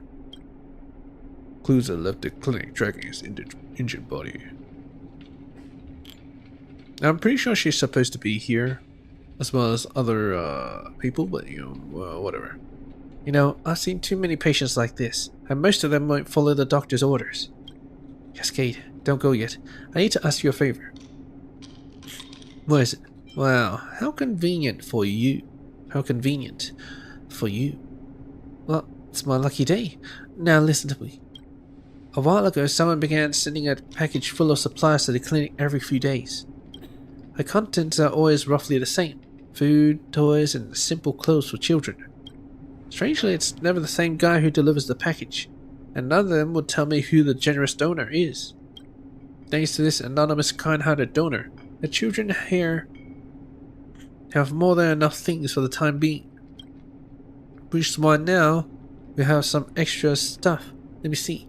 A few tins of milk powder, a few set of clothes for toddlers, and 2 sets of storybooks. I'd hate to see these things go to waste. Did you help me give them to someone who needs them more? Leave it to me. You're treating me like a delivery man. Alright, let's go. Just ignore me. Oh, milk powder package. Well, the anonymous package delivered to the clinic. Milk powder and a thermal baby bottle. Very thoughtful indeed. Children's book package. Children fall asleep to stories. A must try for young parents. Toddler clothing package. Soft and breathable. Our quality clothing is designed to protect your baby from sweat. Perfect for silky smooth skin. There they all are. Hope your exploration will make progress.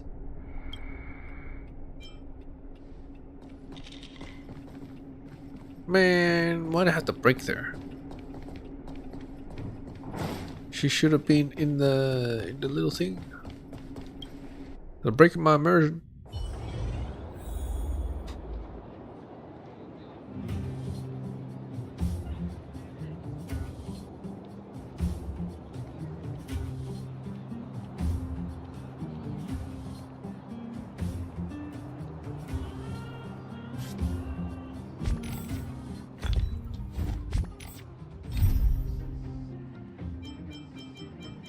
Silent yet shining.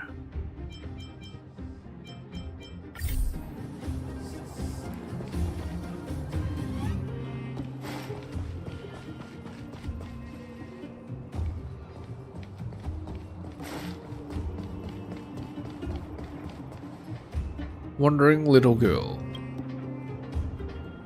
Why hasn't Mommy finished work yet? Why are you here alone? Wasn't she off work yet?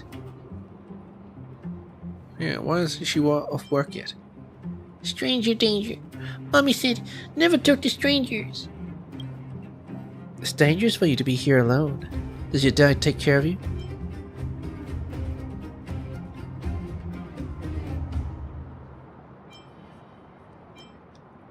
Daddy is sleeping in the mines, and Mommy said he'll need to sleep a few more years before he comes back.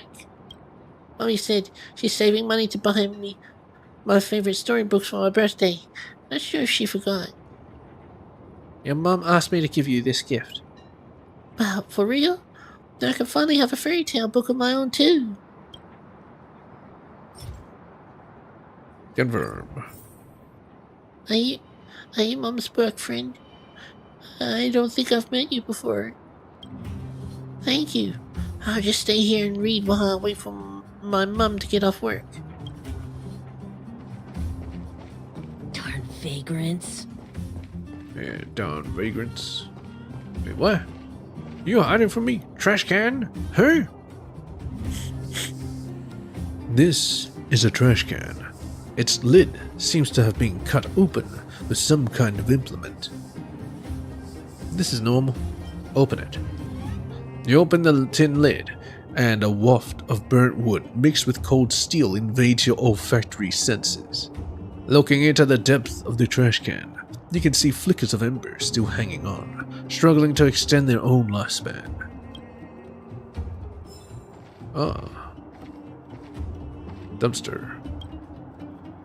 This trash can looks like the other ones at first glance, but when you take a closer look, you uncover its sinister nature. Someone has done something to the spring bar of the lid. If you push the lid of this trash can, the lid will bounce back at you, dealing a heavy blow. Let's temper it. Are you serious? Oh my, this is a truly evil trick. Higher morals would despise such behavior. You have to consume a praise of high morals to recompense for it. Are you willing to? Do it! The high morals are sad, but admittedly, your trick is quite brilliant. Now when the lid bounces back, the 2 packs of oil will be spilt all over the unlucky person's clothes. Aha would applaud such a prank. Oh, I thought they were laughing.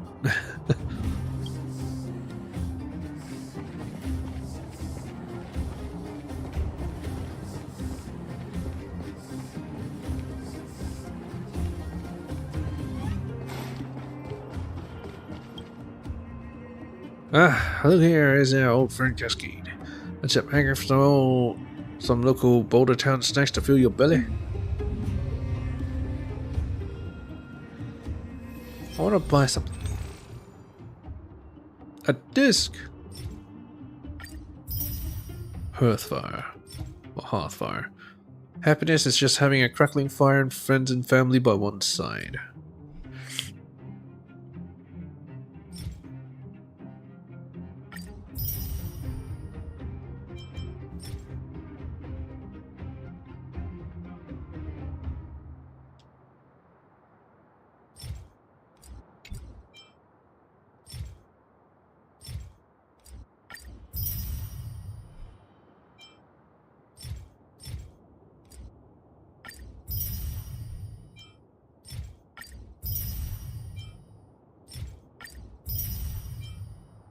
Butterbog sausage, oh my god. Nice. Stone-grilled alm. I didn't know that looked so good. My money! My money!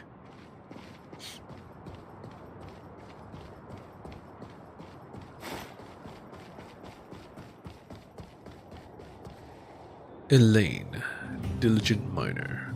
What are you doing here? Can't believe I finished work early today. Gotta find something to do. I heard old meat has risen in price recently. Be a day well spent if I could catch a few. Catch alms? Did I say that out loud? Sorry. Yeah, we finished early today. I'm out on my own trying to look for something to do. Have we met before? Sorry, I don't seem to remember. I saved you from a great mine, you are... Yeah. You were being threatened? Remember that? We were just unearthed from a mine. What? Living humans from the mine? I've never heard of that. Do you mind if I take a closer look? Oh yeah. Do it. What? It's you? I'm sorry. I have poor vision. Can't believe I didn't recognize the person who saved my life. I was so lucky to be saved by you in the Great Mine. My entire savings would have been taken away by those tramps. Well, I don't think there are signs of Ulm activities right now. Is there anything else you want to chat about? Let's chat. Any place worth visiting underground? With visiting? Let me think. The Goethe Grand Hotel, probably. And then it's the Fight Club. Tell me about the Goethe Grand Hotel. The Goethe Grand Hotel is right there. It's fancy, isn't it? After all, it's the Goethe family's first shop in the underworld. It's the main store in Belbog. Goethe is the owner of the hotel, and also my master. Not sure if you've met her. She's a great cook. You should try the food she makes. Tell me about the Fight Club. The Fight Club. It's said that they are professional boxers fighting in monsters every day. It's especially lively at night. But I don't like those. They scare me. I've never been there. I only heard this from other people. I'm sorry. I see, thank you. No worries though. No worries. Although the underworld is not as fancy as the overworld, I hope you enjoy your time here. Why do you want to catch ohms? Because they are delicious? Yeah, they look like chicken. It may sound funny, but it's true. Ohms are a common food in the underworld. Many people would buy them for cooking. Speaking of which, make sure you try the iron pot braised ohm at the Goethe Grand Hotel.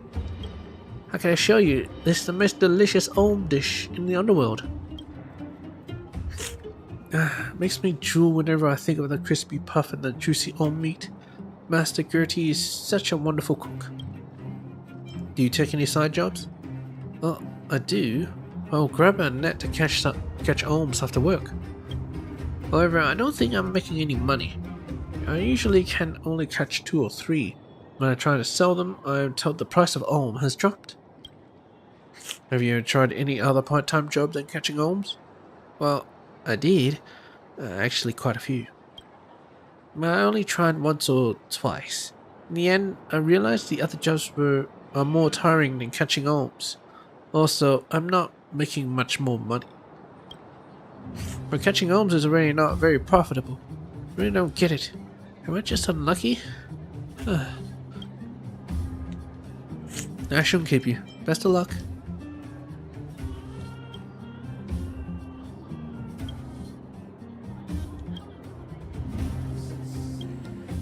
How things been?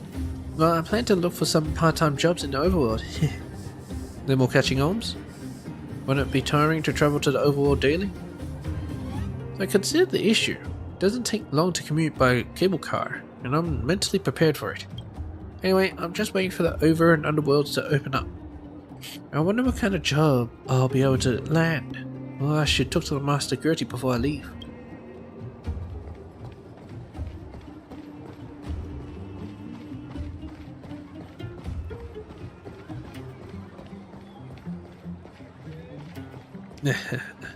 We meet again. Mysterious woman. Treasure chest magician. Hello. Are you here to try your luck too? Luck? The strong have no need for luck. What are you talking about? Yeah, strong have no need for luck. Huh, we'll see about that. Do you see the 2 chests over there? One contains good luck, while the other contains bad luck. Open one of these chests and see if you're lucky today.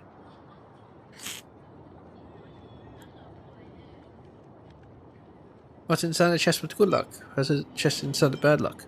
This is some kind of new con. A con? You're funny. No, you don't understand. The unknown is what makes gambles so alluring. All of the weight lies in the decision-making process. Good or bad luck, it's all a matter of personal experience. No one has the right to interfere. Make your choice. I picked a big one. Large chest. Putrid smell rushes toward your face. It's not the smell of wood, rust or food that has long gone bad. It's the stench of an incomparable hostility. Focus cascade. Let's go. No, you won't get away. You repaid me. Well, they're basically dead. Yeah. The hostile presence and stench dissipate. An empty chest lays in front of you. If the ferocious fragmental monster that suddenly jumped out of the chest doesn't qualify as bad luck, then your values will be overturned.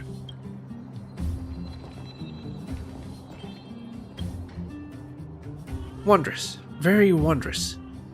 Wondrous. Very wondrous. You've conquered the bad luck inevitable in life. You are a true fighter. Remember, never forget the importance of your decisions. Any decision. Aren't you worried about causing casualties? The worst that would be in the chest was a stink bomb. Yeah. The lady looks at you with pity, but her expression quickly returns to normal. You believe this to be a game. You had no idea that you bested fates designed for you. Watching you make decisions is fascinating. The process is worth savoring. The chest that contains good luck now belongs to you. You are a truly defiant soul. You have earned this prize. Until we meet again. You blink and she's gone. The mysterious woman has disappeared before your very eyes, vanishing without a trace. This really was an unusual encounter. The chest is still there. It hasn't gone anywhere. There it is. A container that could be holding good luck. Open it up. The lady did say this is the reward for those who dare to defy fate. Another battle. You open the small chest. The smell of rotten wood pervades your nostrils. The inside of the chest is completely black, but in the corner of the chest's lining, you see a flash of light that particularly catches your eye. Your hands tremble as you reach into the pitch black darkness. You take a hold of a pile of rigid, shining objects. You bring your hand up to your eyes and closely examine the multicolored crystals in your palm. This small treasure represents enough good luck for one person. Congratulations, Cascade. Dazzling rainbow-ite. Wait. Only the extremely lucky can get their hands on this crystal. It doesn't look like it has any practical value, but it could be sold for a very high price. I'm not selling it. Even though I lack money, I'm not selling that shit.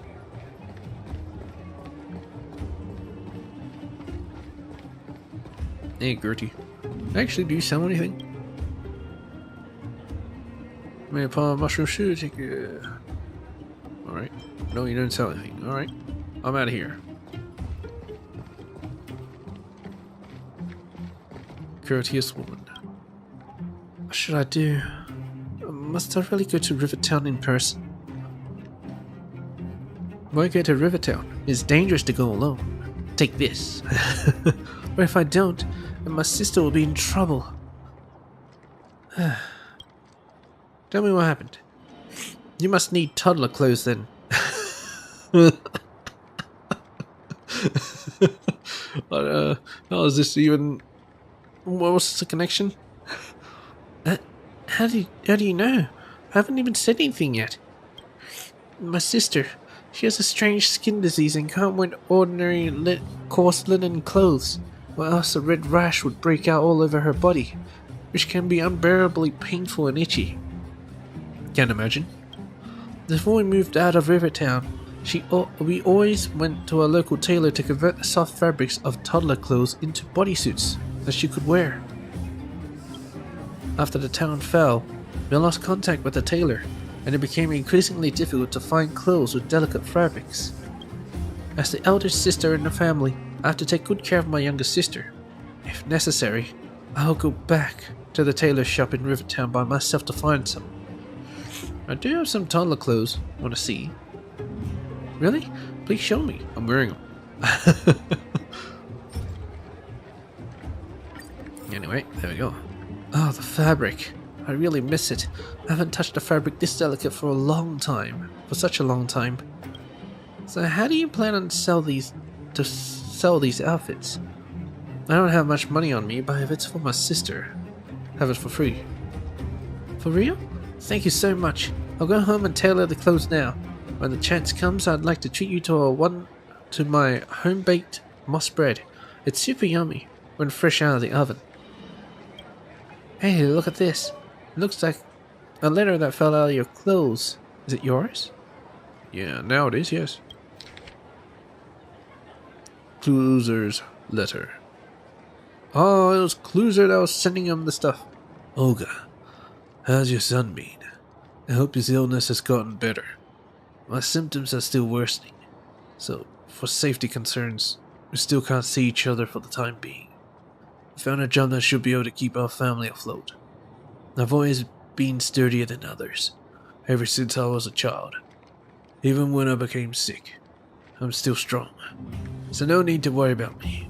Take good care of yourself and our kid. Cluser. We got his confession. Old letters that Cluser carries around. He didn't have the time to post them.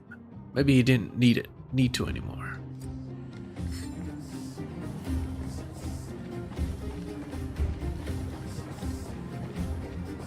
When that come out of the toddler clothes? Was he donating them? Yo, welcome to Lorda's humble shop. Don't hesitate to let me know what you need. I want to buy something. Oh, I should have enough. Oh boy, that cost a lot. Well, anyway, let's go for some inspiration. Harmony, some abundance.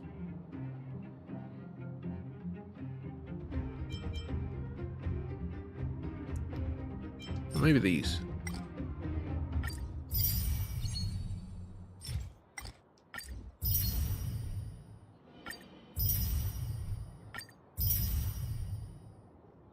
Okay. I'll get this later. Hey, Scraggy. Okay, get some Moo Moo baby formula. The little guy's crying non-stop. Are you worried about baby formula? Why would the little guy keep crying? His mother left him and I don't have what it takes to look after him. Well, I could get some baby formula, then perhaps... I happen to have some baby formula. Take these.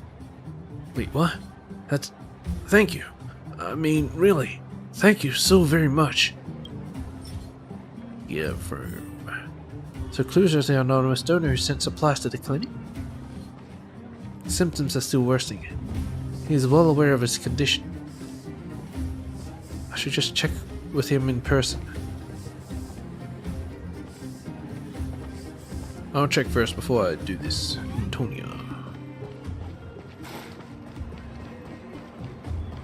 Where have you been?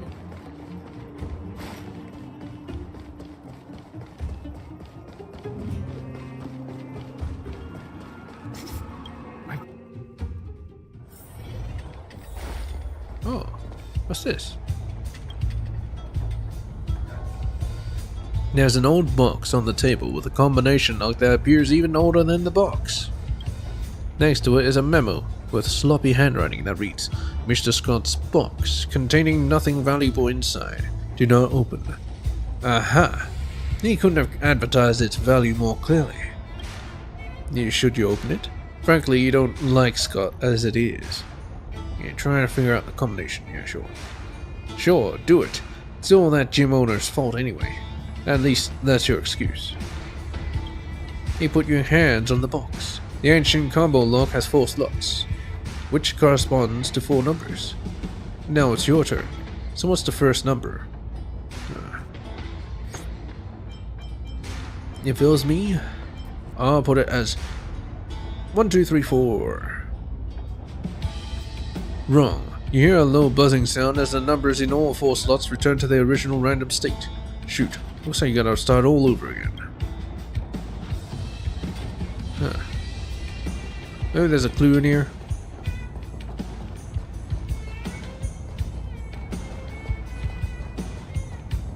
Oh.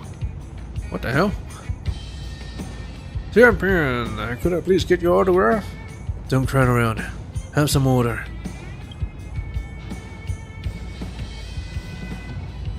Yeah. If it isn't the Fight Club Rising Star Cascade.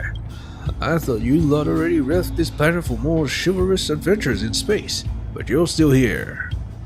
Did you come all the way here to scratch your boxing itch? This might just be a bit tough, since the off season now. It's that redhead. Got quite a crowd here. Yeah, redhead. What? You've been in the club for so long, but you still haven't heard of him? Let me tell you, he's the 27-time champion of the Fighting King Challenge, Luca of Multamerville. Multamerville? Luca is a favorite student of Chief Oleg, and one of the most reliable members of Wildfire. He's also known for being approachable despite it all. It's not an easy ask. I too am a champion. Where's my crowd of adoring fans? Why do you leave? Yeah, where's my fans? Did I say... I did say that. Say Luca is a 27-time super champion, no? You can get more fans by accumulating achievements. Don't worry. I bet you'll have your own fan club soon. There's a fan club for Cold Dragon Young. The club might be crowded now, but these fans won't be sticking around for long. I've seen this all before. If you want to chat with Luca, just wait till the fans leave.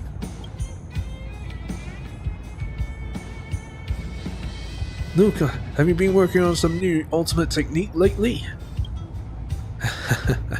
That's a secret. You have to wait and see. Big brother Luca, will you teach us how to fight in that future? If the chance arises, then definitely. On the condition that you work hard and eat well. There's so many people talking. I don't think I can get a word in. I'll come back after the crowd has died down. Well, nice to know these models actually in game. Oh, listen. What a shame though. I thought for sure that Cold Dragon Young could sweep the underworld and become the new superstar of the fighting world. I feel the same way as you. He might have only gone into the ring 3 or 4 times, but he crushed his opponent every match without breaking a sweat. Let me tell you something. Just between us, I think this must be some kind of marketing tactic. Think about it. How is Scott just gonna let this money tree get away from him? The way I see it, Cold Dragon Young is going to return for sure. And when he does, the price of his merchandise is going to jump up. That's how those grubby merchants scam people. He's got a point. If only I could get my hands on Cold Dragon Young's autograph. Or even better, if I could get my hands on the signed photograph of him, we would be rolling in money 100%. These two seem pretty interested in Cold Dragon Young's merch. Let's send a message to Dan Hung. Master Dan Hung, Dragon Young. Dan Hung? Yeah, Dragon Young? Please, act normal. You want to say something, just say it. Do you want to earn some money? I have a request. Let's be coy about it. I have a request.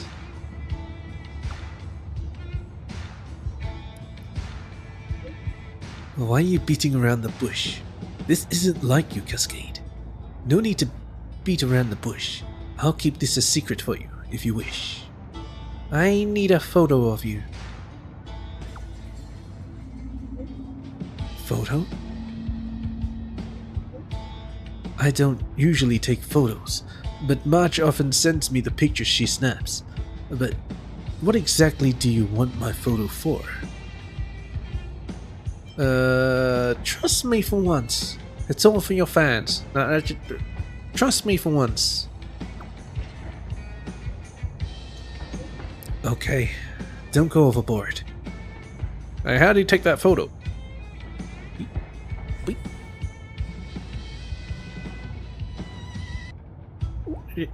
How do you take that photo? Huh.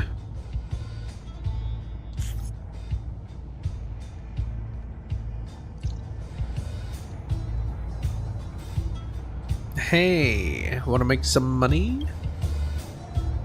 Cold Dragon Young. I'll give you a look at my treasure here. Huh? Who are you? Do we know you? Aren't you fans of Cold Dragon Young? I heard you talking. So? Oh, I see. You're also involved in mixed martial arts, yeah? So you've probably heard of Cold Dragon Young, right? Some say that fighter was a one-hit wonder, but we don't think so. Someday, Cold Dragon Young will come roaring back and take Boulder Town's mixed martial arts circle by storm. Sorry, once I start talking sharp, I just can't get my chatterbox to stop. What did you want me to look at for you? Show them a picture of Don Ho. This is... Bro, check it out! This is... No doubt about it. This is definitely a portrait of Cold Dragon Young. The image is pretty clear too. It looks like it's done by a professional. This picture has got to be worth quite a bit, and the price will only go up later. Where'd you get your hands on this? I've got my connections. That's for me to know. Yeah, I got my connections. I understand. With connections that can get you something this good, it's only natural you'd want to keep it to yourself. What do you say, bro? The way I see it, we should put the money down now. If we wait to buy after the price has gone up, we will only have ourselves to blame.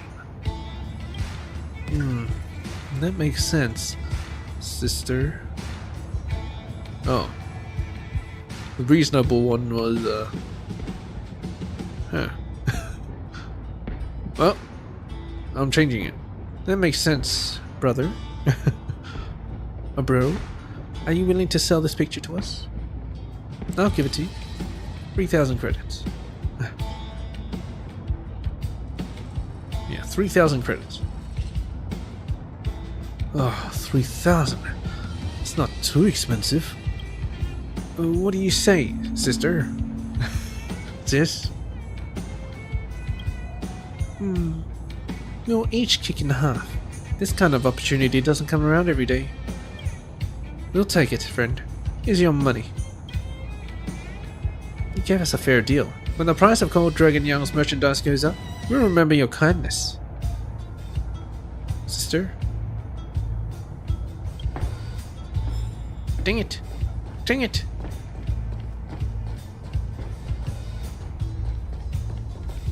Listen. Listen. Did you see his last match? I'm telling you, he is no good this season. That's enough. Do you understand how much the last championship is worth? I'm actually feeling pretty good about that guy with the robot arm. That robot arm guy? He's apparently no match for the champion of last season. She went bananas. What, talking about me? Talking about me? Clusa doesn't seem to be here. Some people around us about his whereabouts.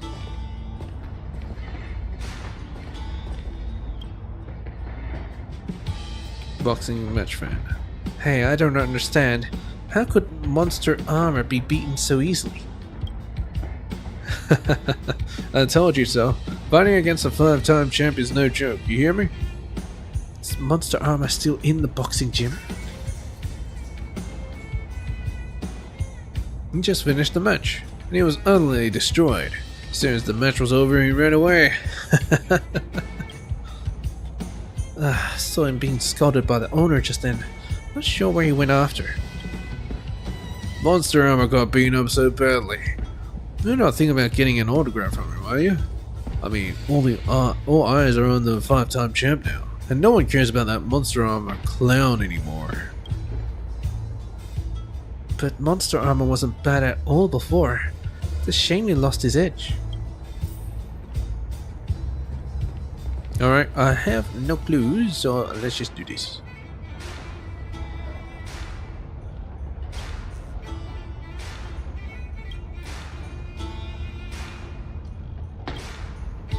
Zero. Click. The lock chain clanged loudly and crisply. You've guessed the first number. Good job. Assuming it wasn't sheer luck. Now on to the second number. 0. Wrong. Ah, shit! Gotta start all over again.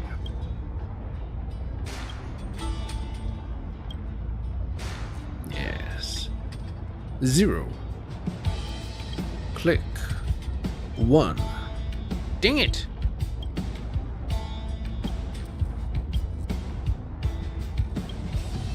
0. 0. Dang it. 0. 2. Click. Okay. 0. Dang it.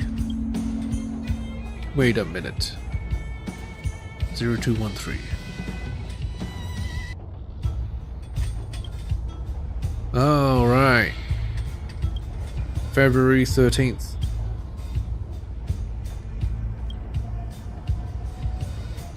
All right. 2. Dang it. I just clicked too fast. 0. 2. 1. 3. You got it all figured out. The click heralds your victory. The greedy gym owner deserved this. Take your spoils, you deserve everything inside. Is it Scott's handwriting? Incident report compiled by the guards. February 15th, 6:85 AF. Traffic incident. Casualties report. Bellbog Traffic Department. Oh no. Follow-up coordinator. Silvermane Guards Patrol Captain Pattinson Cooper. Bellbog Traffic Department Officer Mary Bradley. Incident description. At 1933, in the evening of February 14th. 6:85 AF. A car accident occurred in the business district of the Bellabog Administrative District. A 675 bronze wall sedan collided with a mother and her daughter as they crossed the street. The driver contacted the Silvermane Guards after, and the two victims were checked for vital signs once the guards arrived. The older woman was found to have died instantly, while the young girl suffered serious head trauma and was immediately sent to the hospital, where she remained in a coma as of the date of the report. The driver and his vehicle had both been detained by the Silvermane Guards, pending further investigation. The victims' identities have been confirmed. The deceased is Alicia Prince, 38, and the seriously injured is Beatrice Prince, 5, as of 22:15 on February 15th. The Silvermane Guards have contacted the surviving spouse, Scott Prince, 40. Mr. Prince works in the underworld and expressed extreme distress upon learning of the situation. The traffic department will arrange for psychiatric support. For any follow-up questions about the incident, please contact Mary Bradley at the Bellabog Traffic Department. Guilt overcomes you. They put the gym owner's notes back into the box, gently close it, and lock the combination lock. Click. Just pretending it never happened is perhaps the best conclusion.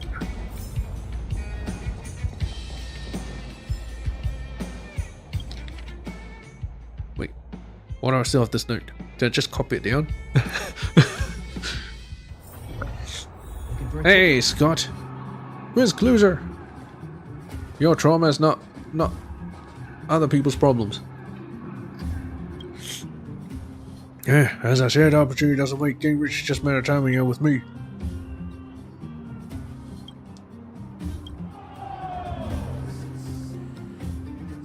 Is Closer still here? Of course he is. He's still under contract. Where else can he go? Where else can he go? He's just another has-been who can't adapt to the audience's tastes. Huh. He's now just in it for the base wage that I charitably trickled down to him.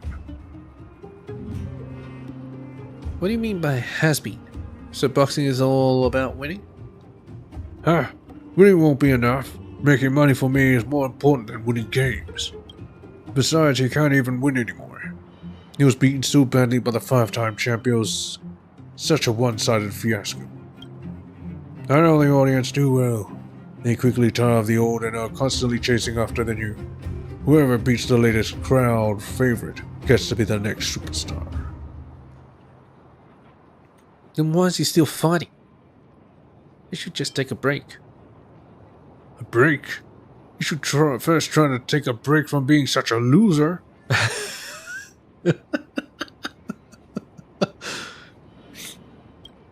If I had known you were coming, I wouldn't have sent you to the Fragmentum to find a new set of armor. Should always leave things like this to pros like you. New armor? Yeah, didn't I just say he was badly injured not long ago and even got his armor broken? They should have tried to be a gracious loser and recognize the massive gap in strength between himself and his opponent. But that guy doesn't seem to know when to quit, ever since he woke up from his concussion. He has been pestering me non-stop, begging me to give him another chance in the ring. Lucky for him, I was in a particularly merciful mood today, so I told him that the audience has been long sick of his old shtick. If he wants to win back the audience, he simply needs to hold him to find himself a much more powerful monster for a different set of armor. Is he still fit to fight in this condition? There's no different kinds of monster armor. You think I know nothing about fragmentum monsters, huh? I've seen some bigger and scarier ones, and if he can get his hands on one of those, then I'm willing to pay more to hire him. I saw the guy limping away with a broken leg. He probably went looking for new armor, as he should, and you better find one, or else he shouldn't even bother coming back. It's too dangerous. I'll go find him. You're so cruel. Huh. If you don't like this, you can just bring him back. He went looking for monsters, so he must have gone to Rivertown. Yeah, you're so cruel. So very, very cruel. Cluza's seriously injured. Oh no, I have a bad feeling. So what do you go for? Ice out of space? Should I beat up these guys? I'm not sure. You know what? Whatever. Take this. You little bitch. Come for your time. That'll take more than... Much I will dispatch you. The fight is set. You won't get away. I have something for you. Let's go.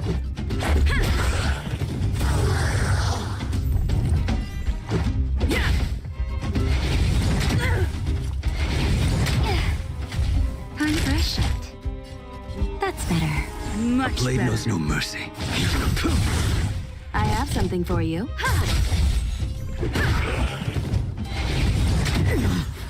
Yeah, that's Naughty fine. child. Keep hitting him. Did it burn him? Oh, it didn't burn him.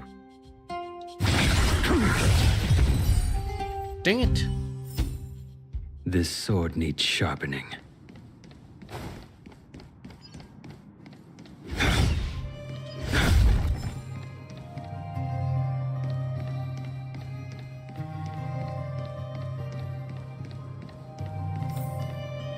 Cluzer, boxer. This Cluzer. Wait, the one next to him is... Oh, he did look for an ice out of space.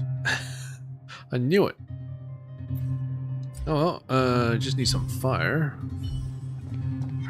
Burn away. Well,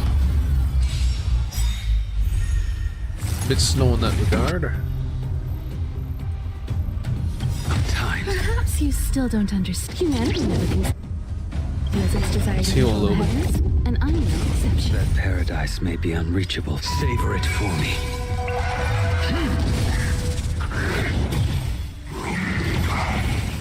Stay alert. That's better. Unnecessary.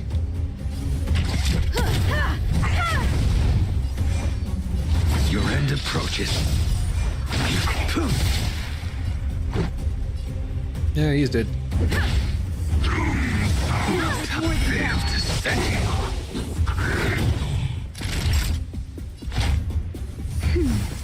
Time for an overhaul. You won't get away. This is our chance. Rules are made to be broken.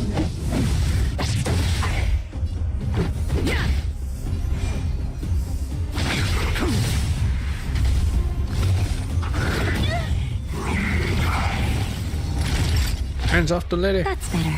Much obliged. I will dispatch you.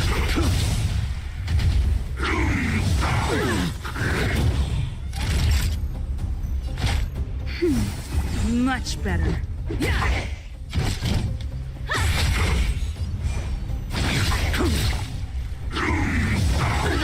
Failed to send you.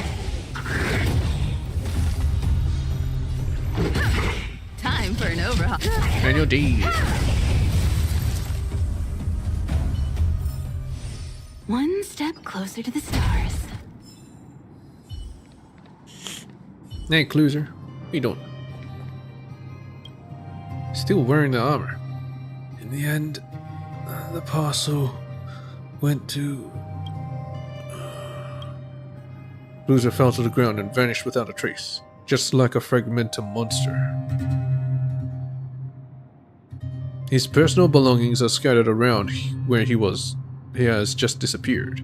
To Natasha's clinic, Boulder Town, was written clearly on the unsent parcel. Looks like Cluser is the kind-hearted donor after all. He's been sending supplies to the clinic all this time. He shouldn't have come to this miserable end. I have to tell Natasha about this. Next to an anonymous passage lies its sender. But he has been reduced to ashes. Noise.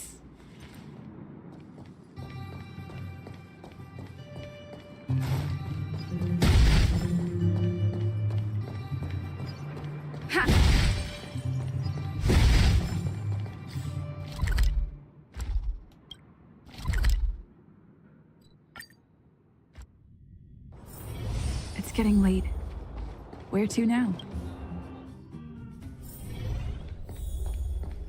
Hello, Natasha. Hope your exploration will make progress. Tell Natasha about Cluser. So the anonymous donor was Cluser. I remember helping him with the diagnosis when he was so weakened by that suit of armor. I never approved of how he risked his life like that.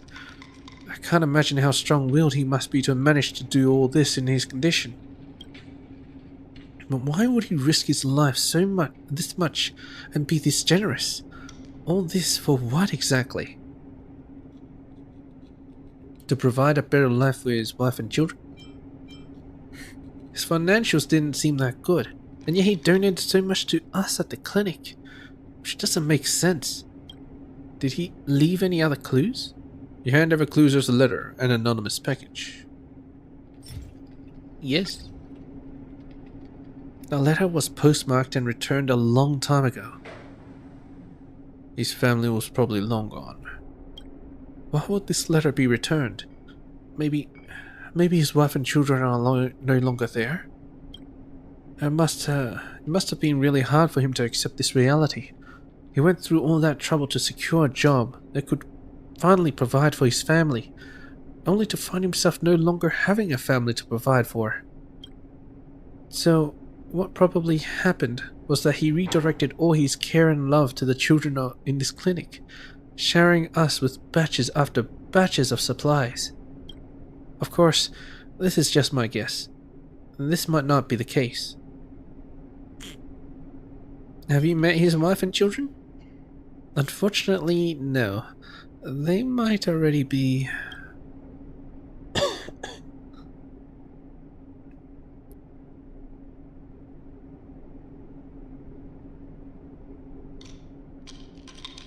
I'll tell the kids about Mr. Cluser.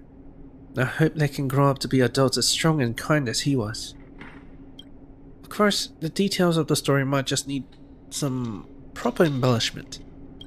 But I do hope the kindness left by Mr. Cluser will live long and prosper.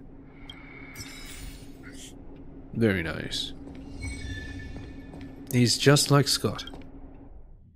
Except he didn't become cruel. I guess I should tell Scott about that.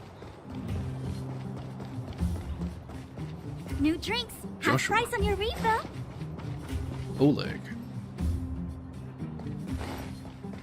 I'll talk to Oleg later. Hey, some of bitches did. There's a, yeah, whatever. Did you hear? Cluser passed away. Cluser? Cluser? Oh, you mean that thing? Monster armor. So he's kicked a bucket, eh? I was wondering why I hadn't seen him for a few days. Luckily he doesn't have any fights for a while. Otherwise he'd definitely mess up my business. I'm gonna switch things up quickly behind the scenes. You really are cold-blooded. I knew you'd overreact like that. Huh, looks like you're a guy who keeps themselves up all the place. That's how things are down in the other world. It's high risk, high reward. If you want to make it big, you have to either stake your life on it, or stake someone else's life on it. Alright. I've got something I need to do. I don't have the time to keep blathering with you all about all this. My friend, looking for a ticket?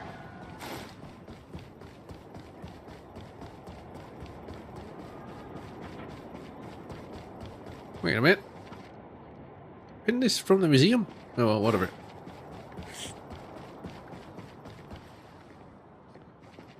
Tanya Cynic? I don't want to talk to her. Hello. My husband has been coming back early these days, and peace and quiet has been in short supply. Let's add another dish. Well, I'll have to buy everything and cook it myself. I really miss those days when we could date up there. Wonder what that man from the guards is up to these days. That's you. You startled me. I thought it was some dense vagrants. What do you want from me? Have I talked to her before? No, whatever. Tell you, I don't need there to be like those vagrants and dream that you're smarter than Madame Collier and the government. The Supreme Guardian will never abandon us. The Silmain guards have to return sometime. Just you wait and see. Actually, yes, they did. Hello, Antonio. Shall I start this quest? Let's see, do I have... Yeah, I have Ancestors Drill Bit. Check on Molly. But that seems like it's a pain in the arse, though. Let's do Antonio. Can't you see I'm busy? Spit it out and stop bothering me. Ah, it's you again. Last time we met, I left in a hurry. I never got a chance to thank you. I'd like to introduce myself again. I'm Antonia, the developer responsible for the Great Mine and the supervisor for the mining teams. As you saw in the mine, a lot of people in the underground count on me to make a living. Don't you need to supervise the miners? Supervisors make a lot of money, right? Yeah? You're quite direct. Let's put it this way. Everyone in the underworld is practically living on scraps. So compared to most of them, I have a decent life. The only thing that's worth anything in underground is gear marrow, which I happen to have a ton of on hand. By the way, I heard that you're working for Wildfire. A kind reminder for you. Oleg's crew takes care of their own. But their pockets are deep. Feel free to come to me when you have financial problems.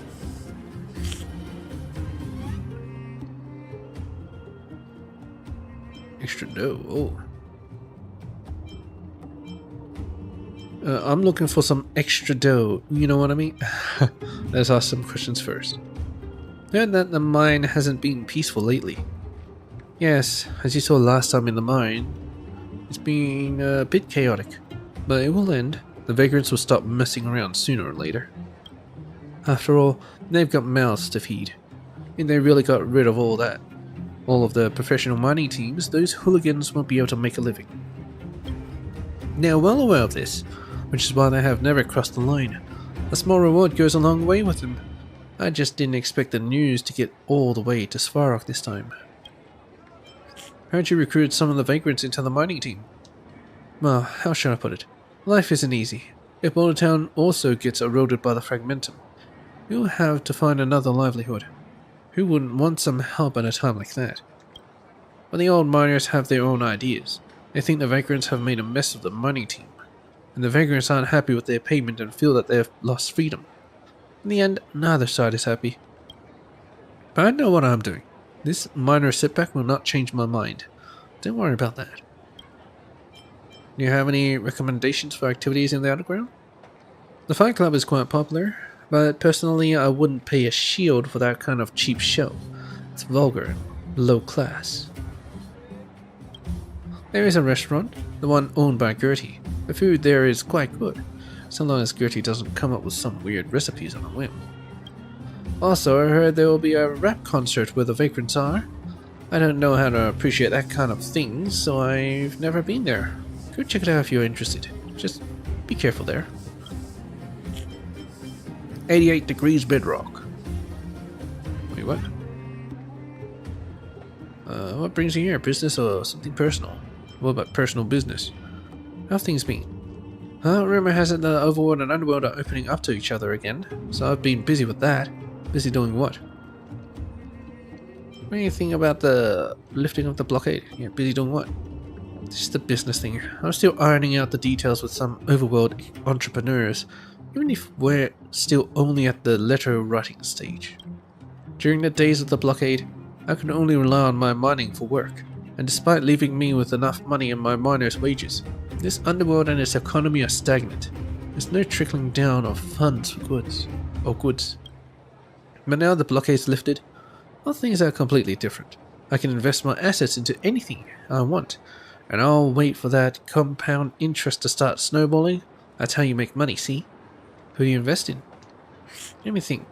There's a private manufacturer that makes geometric gear, and another military one that produces robots. Oh yeah, that's right. I also got in touch with a real estate agent called Lavon. Her project looks promising. That's if what she's saying is actually true. In short, I'll have to wait and see. Any other changes around here besides those?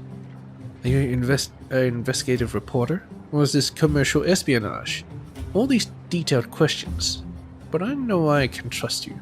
After all, you're the generous soul who saved our mine. If you ask me, the other biggest change has got to be that I've finally got somewhere to spend my money. I've always dreamed of going to the Golden Theater up in the gold overworld. Sounds great.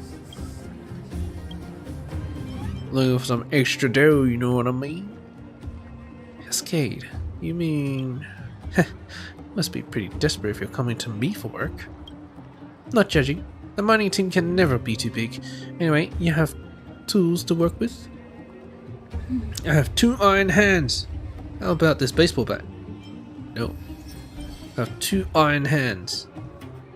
When you say that, you're being serious?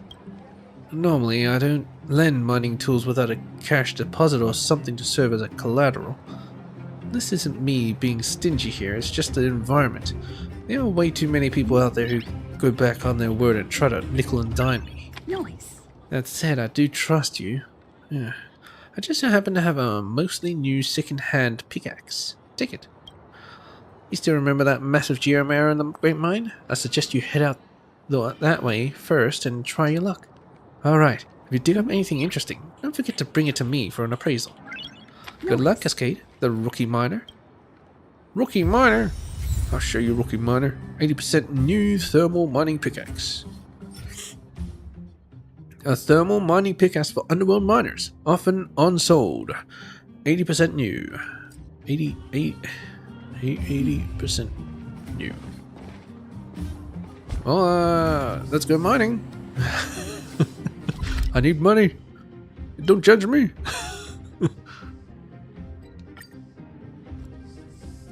It's right here, right? I mean, there's a bunch here. I don't want to do a stagnant shadow, I just want to mine this. Oh, investigate.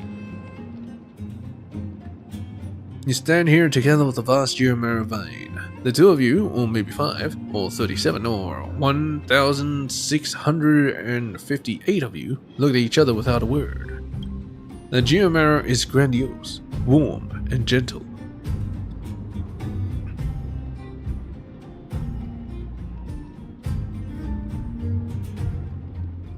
Just think about how it provides life-sustaining energy to tens of thousands of Bullabog citizens. How many families it saved from the lonely nights full of cold and hunger, and how many children's smiles it had protected. The vein is silent. Its greatness is already enough to move you to tears. But it's not enough to make you forget your goal. You are the greedy trailblazer who is taking jobs away from miners and vagrants, so long as it makes you some pocket money. From your invisible bag, you pull out the pickaxe Antonia gave you. Oh yeah, invisible bag. Magic pocket, baby. It's time to get down to business. It's time to get down to business. Cascade, the rookie miner. Gently tap downward. Strike with a very moderate amount of force. Strike as hard as you can. Yeah, clank. Shards of orange, black, and white scatter around your feet. Only the orange shards belong to the vein that you see before you. It's plain as day that you have broken the mostly new thermodynamic pickaxe. It devolved into worthless trash in an instant. You look up at the majestic vein. The orange surface has a warmth and kindness to it, but you still notice the mockery beneath its surface. Well done, little one. You feel extreme embarrassment. You plan to go back to the supervisor. No matter what, you have to personally regain your honor. Can I just take this shit? It exploded. It's not my fault. God dang it. Oh no. It's getting late. Where to now? Hello. Hello again. So about making some extra dough. Oh, that. Yeah, I remember. What about it, Cascade? Everything going well with your mining gig? Something kind of unexpected happened. Unexpected? Oh, I think I understand. Let me guess. You broke the pickaxe, right? Let me guess. Someone isn't going to take no for an answer and wants me to lend them equipment again, is that right? They say the third time's the charm. I get it. I'll trust you one more time.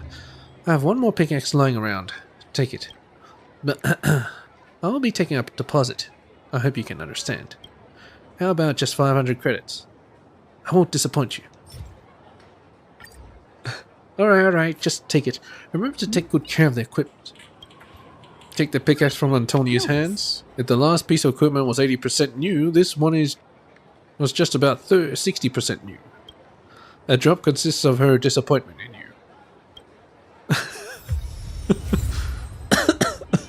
60% new thermal mining pickaxe.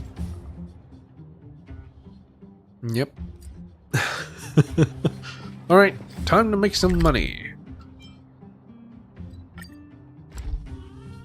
How about we take it real slow this time? I'm back, baby! Once more you stand before the Geomera vein. It's right where you left it, silently waiting for your return. How touching. You've earned yourself another chance, rookie miner. Don't waste it, Cascade. You throw all your strength into striking the rock. An entirely appropriate amount of strength when striking down. Gently tap downward. Ding. Ding. Ding. That's it. There's nothing else. What were you expecting? You look up and see the magnificent vein. Its surface gives off a warm, kind orange glow, but you still notice the mockery beneath its surface. You didn't eat a good meal, little one. You're embarrassed. If you're given a second chance, you'll teach it a lesson. Gently tap downward. Ding. Go on.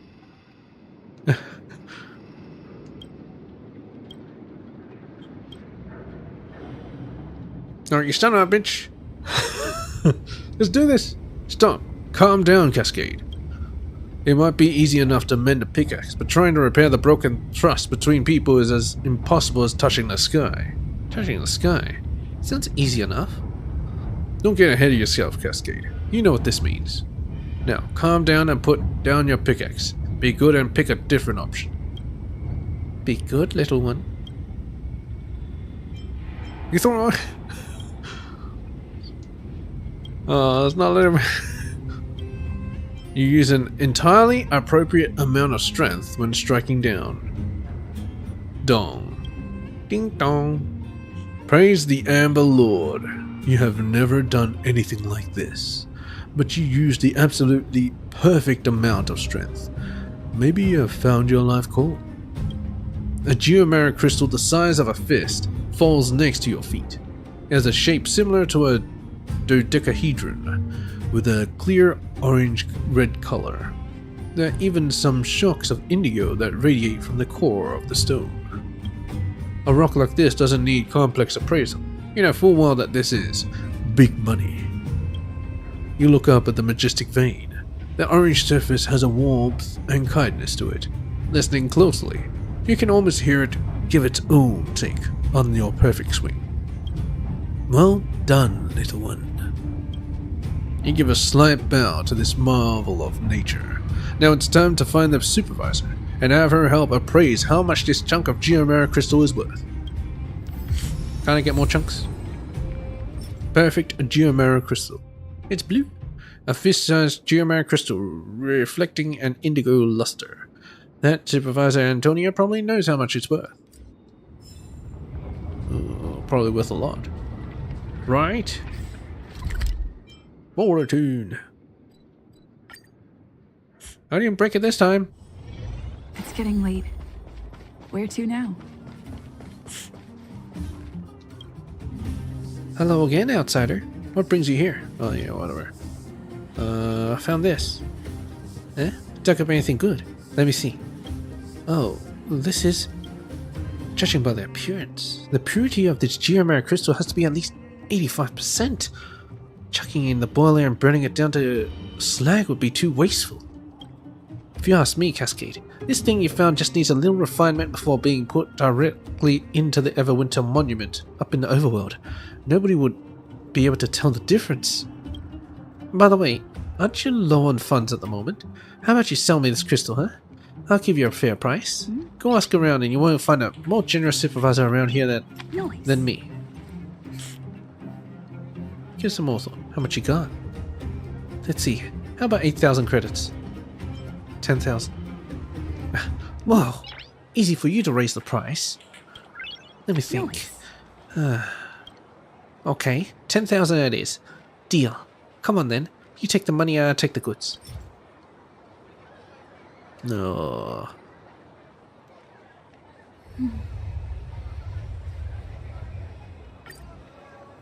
That's nice. Real nice. Take this, Cascade. It's been a pleasure doing business with you. Can I get another one? Hello again. I'm out of here. I'm gonna see if I can get another one. It's time to work in the mines. Oh, I guess not. Dang it. Maybe I shouldn't have sold it. But I think now I have enough money that I can actually upgrade. Ascend. Yes. Oh shit. Well, I ascended it, but you know, it doesn't really do much.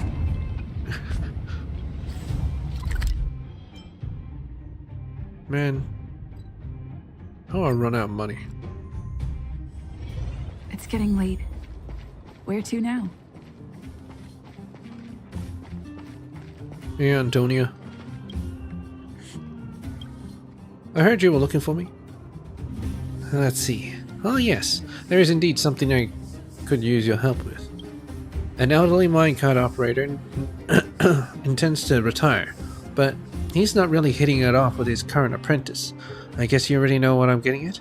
The apprentice can't complete his training, then the master won't be able to retire in peace. So I'd like you to be assistant instructor for that not so bright apprentice. Assistant instructor? No.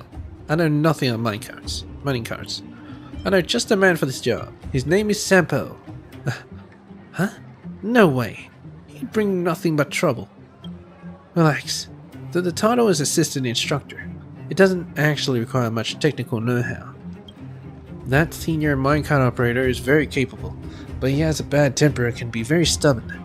Things would be good if he had a gifted apprentice to begin with. But that's sadly not the case right now. So please find a way to help him. What say you? Can you do me this favor? No problem, leave it to me. I suppose I can give it a try. They usually stay at the vagrant shelter in the mines. I already told that senior minecart operator about this. When you see him, just say my name and he'll know. Alright, go to the great mine and look for the senior minecart operator. Oh, there's a puzzle.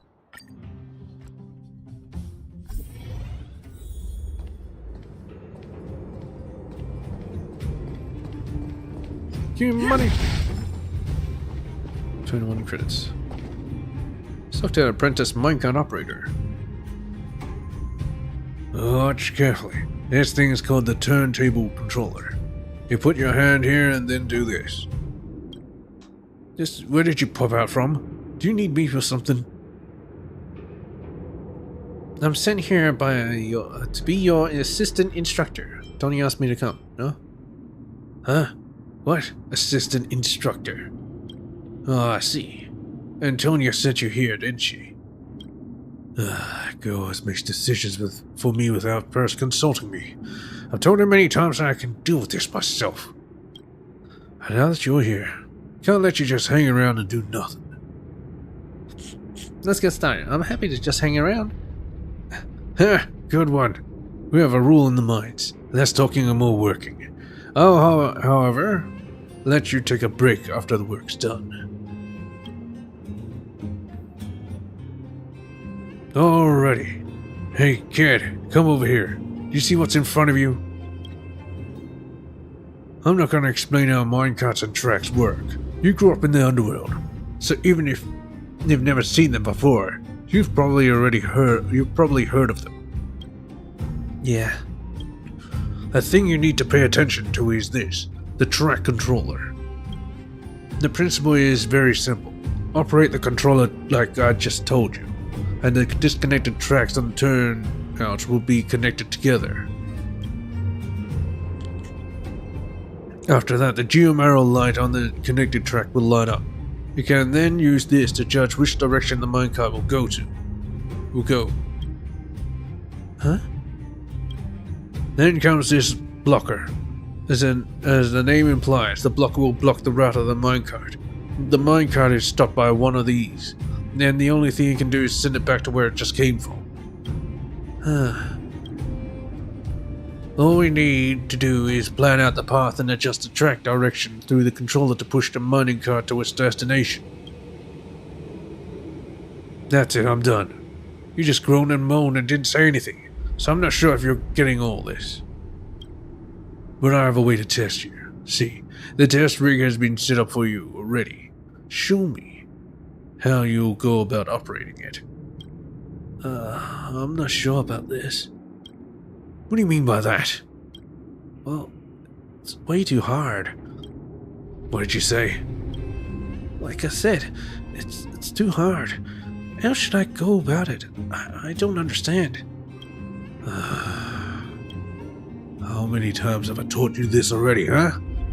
When we talk about the theory, you seem to be pretty onto it. But why is it always cop-out when it comes to the real thing? Anyone with any shred of intelligence should have mastered this a long time ago. Operate the controller, change the track, move forward, operate the controller again, and then reverse. Where's the difficulty in that? I still can't figure it out. Brat, you're trying to send me to an early grave, aren't you? You, come here. Show me how it's done. Anyone with half a brain can do it. I'm only an instructor assistant. I don't get it either.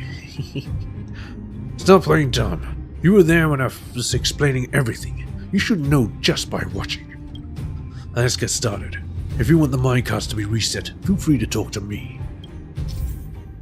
Minecart test. I don't need to read shit. What is this? Where the cart will come out of?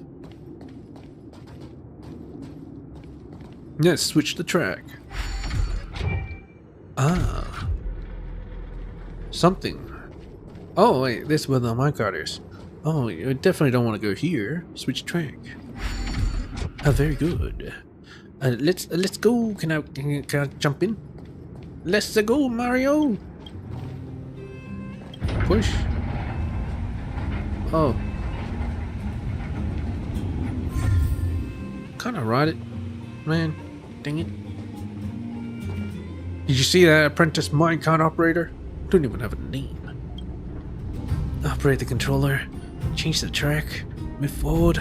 Operate the controller again, then reverse. Ah, jeez, what a drag. Wish I could do something else with my time. He just doesn't want to be a minecart operator. This piece of shit.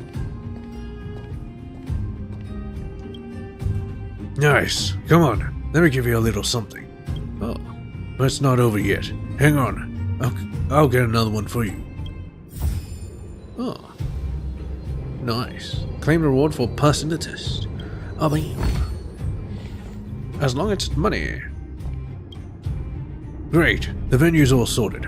Are you up for the next challenge? Let's go. Now that's the spirit. Let's begin. Watch carefully, girl. The blocker with the yellow light on is the stop for the loaded minecarts. The empty minecart should be driven to the stop with blue lights. Ah. Operate the controller, change the track, move forward. That's not right. How's it go again? Alright, we want to move this thing out of the way first.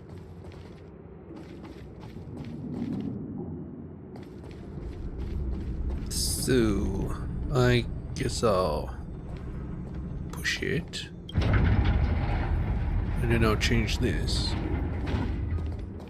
Switch track. And then I'll reverse this. Does it know which direction I'm pushing it in?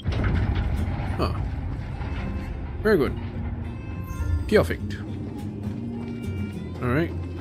Switch the track. Nah, switch the track. Too easy. Although I'd rather use a gun than to switch the tracks, but you know. There's a car block ahead, please try. Wait, what? Oh, maybe I'm pushing it from the wrong direction.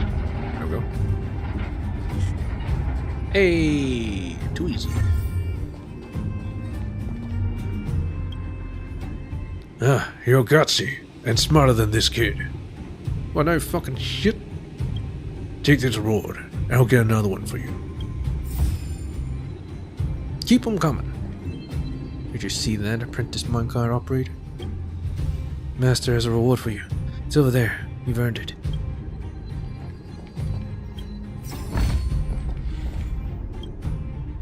Great. The venue's all sorted. Are you up for the next challenge? Let's go. Now it's the spirit. Let's begin. Watch carefully, girl. The blocker with the yellow light on is the stop for the loaded minecarts. Yep. Now a minecart needs to load or unload geomarrow. Needs to be moved to the stop next to the geomarrow pile first. Ah, I see. So do you want me to reset the minecarts for you? It's nothing. I'm exhausted. When can we take a break? You haven't done shit. Alright. Yeah, just go. Push.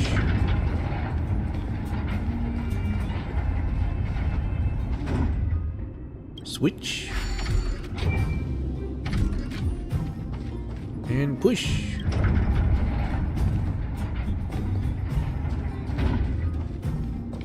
Load ores. Ding. Push. I can unload them. Switch.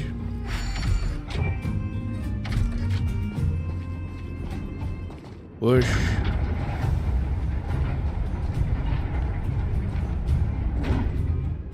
Switch. Yeah, a monkey could do this. Push.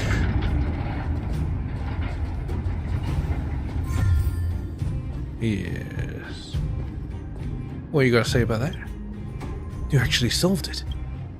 See what I mean? I told you anyone with half a brain should have learned that all this ages ago. Being an assistant instructor isn't easy. Hey, who am I calling a half a brain? It's just a minecart. I guess it's time to get serious. So are you getting motivated? So now you're getting motivated? You're just slacking off most of the time? I'll deal with my lazy apprentice later. Thank you for the help today. Here, take this as your reward. Oh yeah, and remember to say hello to Antonio for me. That being said, the puzzle that I gave to the brat today was nothing more than an appetizer. The tricky stuff is yet to come. If you're interested in minecarts, I can set up the site for you. With a smart girl like you to motivate him, that brat might actually put a bit more effort into things. Your reward is over there. Go take a look.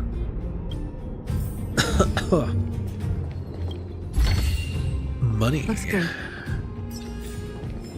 Yeah, you stole that? No, it's you. My master is still preparing his new puzzle, so I'm taking a chance to relax for a while. Still have some more questions. What drove you to become a minecart operator? Huh? Why the sudden interest? I guess life happens, you see. My parents, they died a long time ago. My master, who was a friend of my father, adopted me. The old man has been very good to me. I know he's worried that I wouldn't be able to make a good living in Bellabug without the right skills. Guess that's why he decided to pass his skills to me. But I just can't help being lazy. I mean, that's okay, right? I'm still young, so I still have plenty of time. Have you been working in these mines for a long time? My master said that the minecart operator is the lifeblood of the mine. The operator ensures the geomarrow can be continuously transported out of the depths of the mine. Geomarrow can only be delivered to the place it's supposed to go through the tracks we lay. I mean, it sounds pretty important, but still, I want to do something much bigger in my life. I don't want to be trapped in these mines forever. Forget it. I guess there's no point thinking so far ahead. I have to stay here for the time being to repay the debt of kindness I owe to my master. If I think like this, I feel more at ease. That's all the questions I have. Huh? You're early. I'm still working on a new puzzle, so you'll have to come back later. Still have some more questions. How did you meet your current apprentice? Huh? You mean the kid? That's a long story. He's had a pretty tough life so far. His father was working with me in the mines before, but he decided to try his luck scavenging in the fragmentum with a group of vagrants. He never came back. That's all, he had no one to rely on, so I thought to pass on my track laying skills to him. With those skills, he can make a living for himself. Have you been working in these mines for a long time? That's right. I've been with this mining team for many years.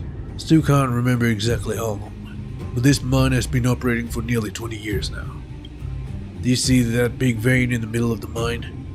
Absolutely stunning. Can I see it from here? Probably not.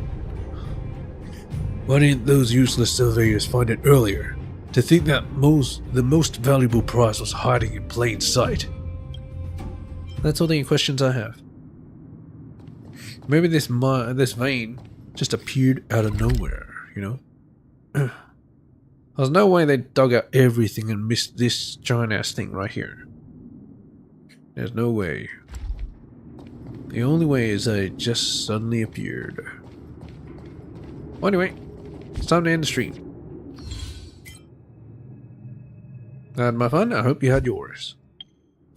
Assignments. We get to learn a lot about the museum. Yeah.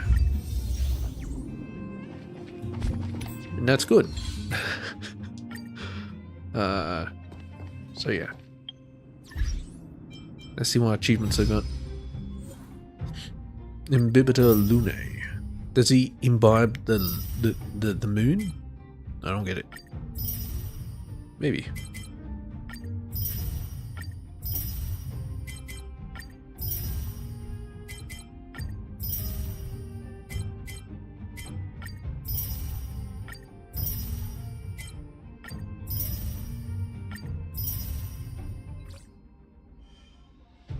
Oh, there we go.